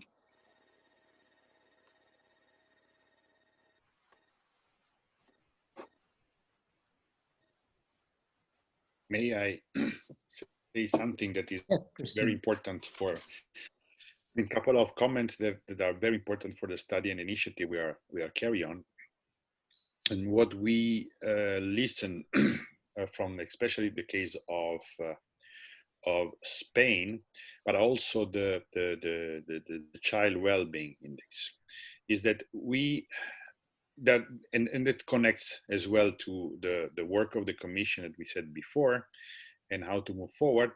There are a couple of things that emerge that actually confirm what we found in the evidence, that is about the importance of focusing on public expansion of ECCE and the connection between this and other welfare policies to see the bigger picture. So it is the inequality picture that we have to start from, understand the drivers, and then design the child union in respect to that. And if we do that, actually comes out clearly that public expansion is a prevalence. And as Fabi said, that we must think about equality as inclusion of teachers and children and parents. And also, that is, I think it's what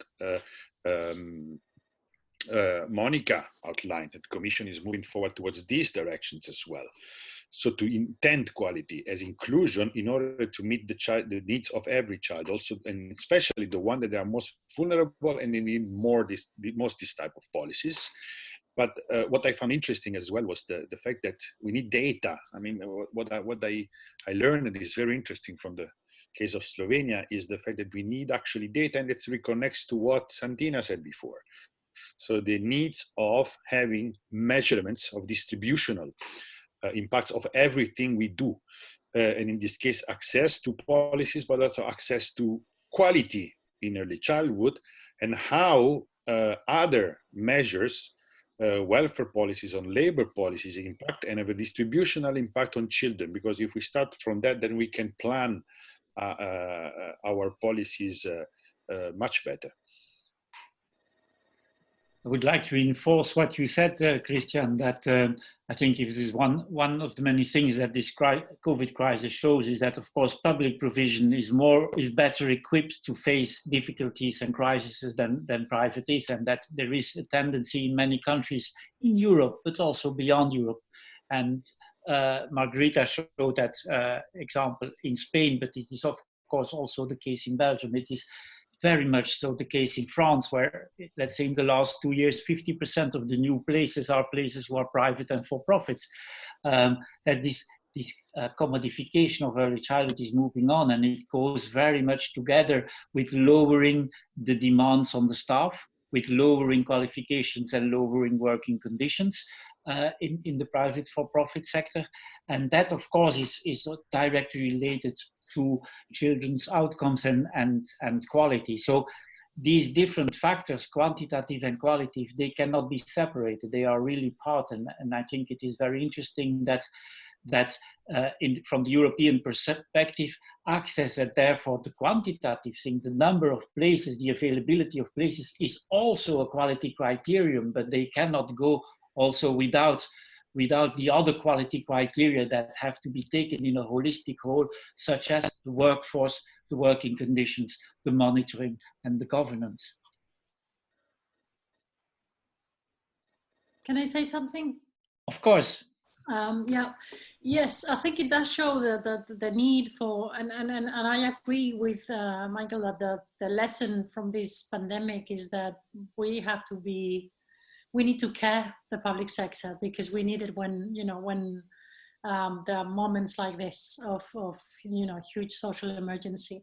But for childcare, I would say only looking at, if you want to look at the picture of childcare and social inequality, public provision per se is not enough, because we've identified huge social bias in access, and I think that's the case in all countries. If you look at data from ECEC, for instance, I mean, there is very strong social bias by the employment of the mother, by the level of education, by place of origin. So you can have, 100% public system, and in childcare you would still find social bias, very strong social bias. And so you do need to be very aware of this problem of access, because, the Matthew effect is present in most social policy domain, but is specifically present in the domain of childcare, because it's not compulsory. And so, there are a whole range of decisions and factors that influence access. And I think that is very important. The other thing that I didn't have the chance to explain for the Barcelona case, but I think is very important, if you're targeting those that have more difficulties in accessing childcare, I think it's very important to combine means-tested programs, have you mentioned, so cash means-tested programs at the local level, even with services. And in Barcelona, it was interesting because we were talking to the representative, and he was saying, I don't understand why we still have a 20% non-take-up rate when they don't have to pay for this. If they are receiving the local means-tested, very safety net at the very minimum, they access directly into municipal nurseries, and still they were not. And so he was asking, is it because they don't want to? Is it because they were not reaching out? So the non-take-up, I think it's another element that we have to have very present when we're looking at public provision, together with the social bias. Thank you. I think, David, that we are slowly reaching the end of this seminar, so I will give the floor back to you, David. David just left. He also had to go to another meeting, so okay. If you don't mind, I will thank everybody and conclude this meeting. Thank you very much, all of you, for joining. Thank you very much to the speakers, of course. If you would have further input that you would like to share with everybody, feel free to send me an email, and we will make sure that it arrives in the right hands. We will also share the presentations that you've seen today. And finally, what was the last thing? We will, of course, share the study in the next months. It should arrive sometimes in June. So do not hesitate to reach out if you need anything. Thank you again and have a nice evening.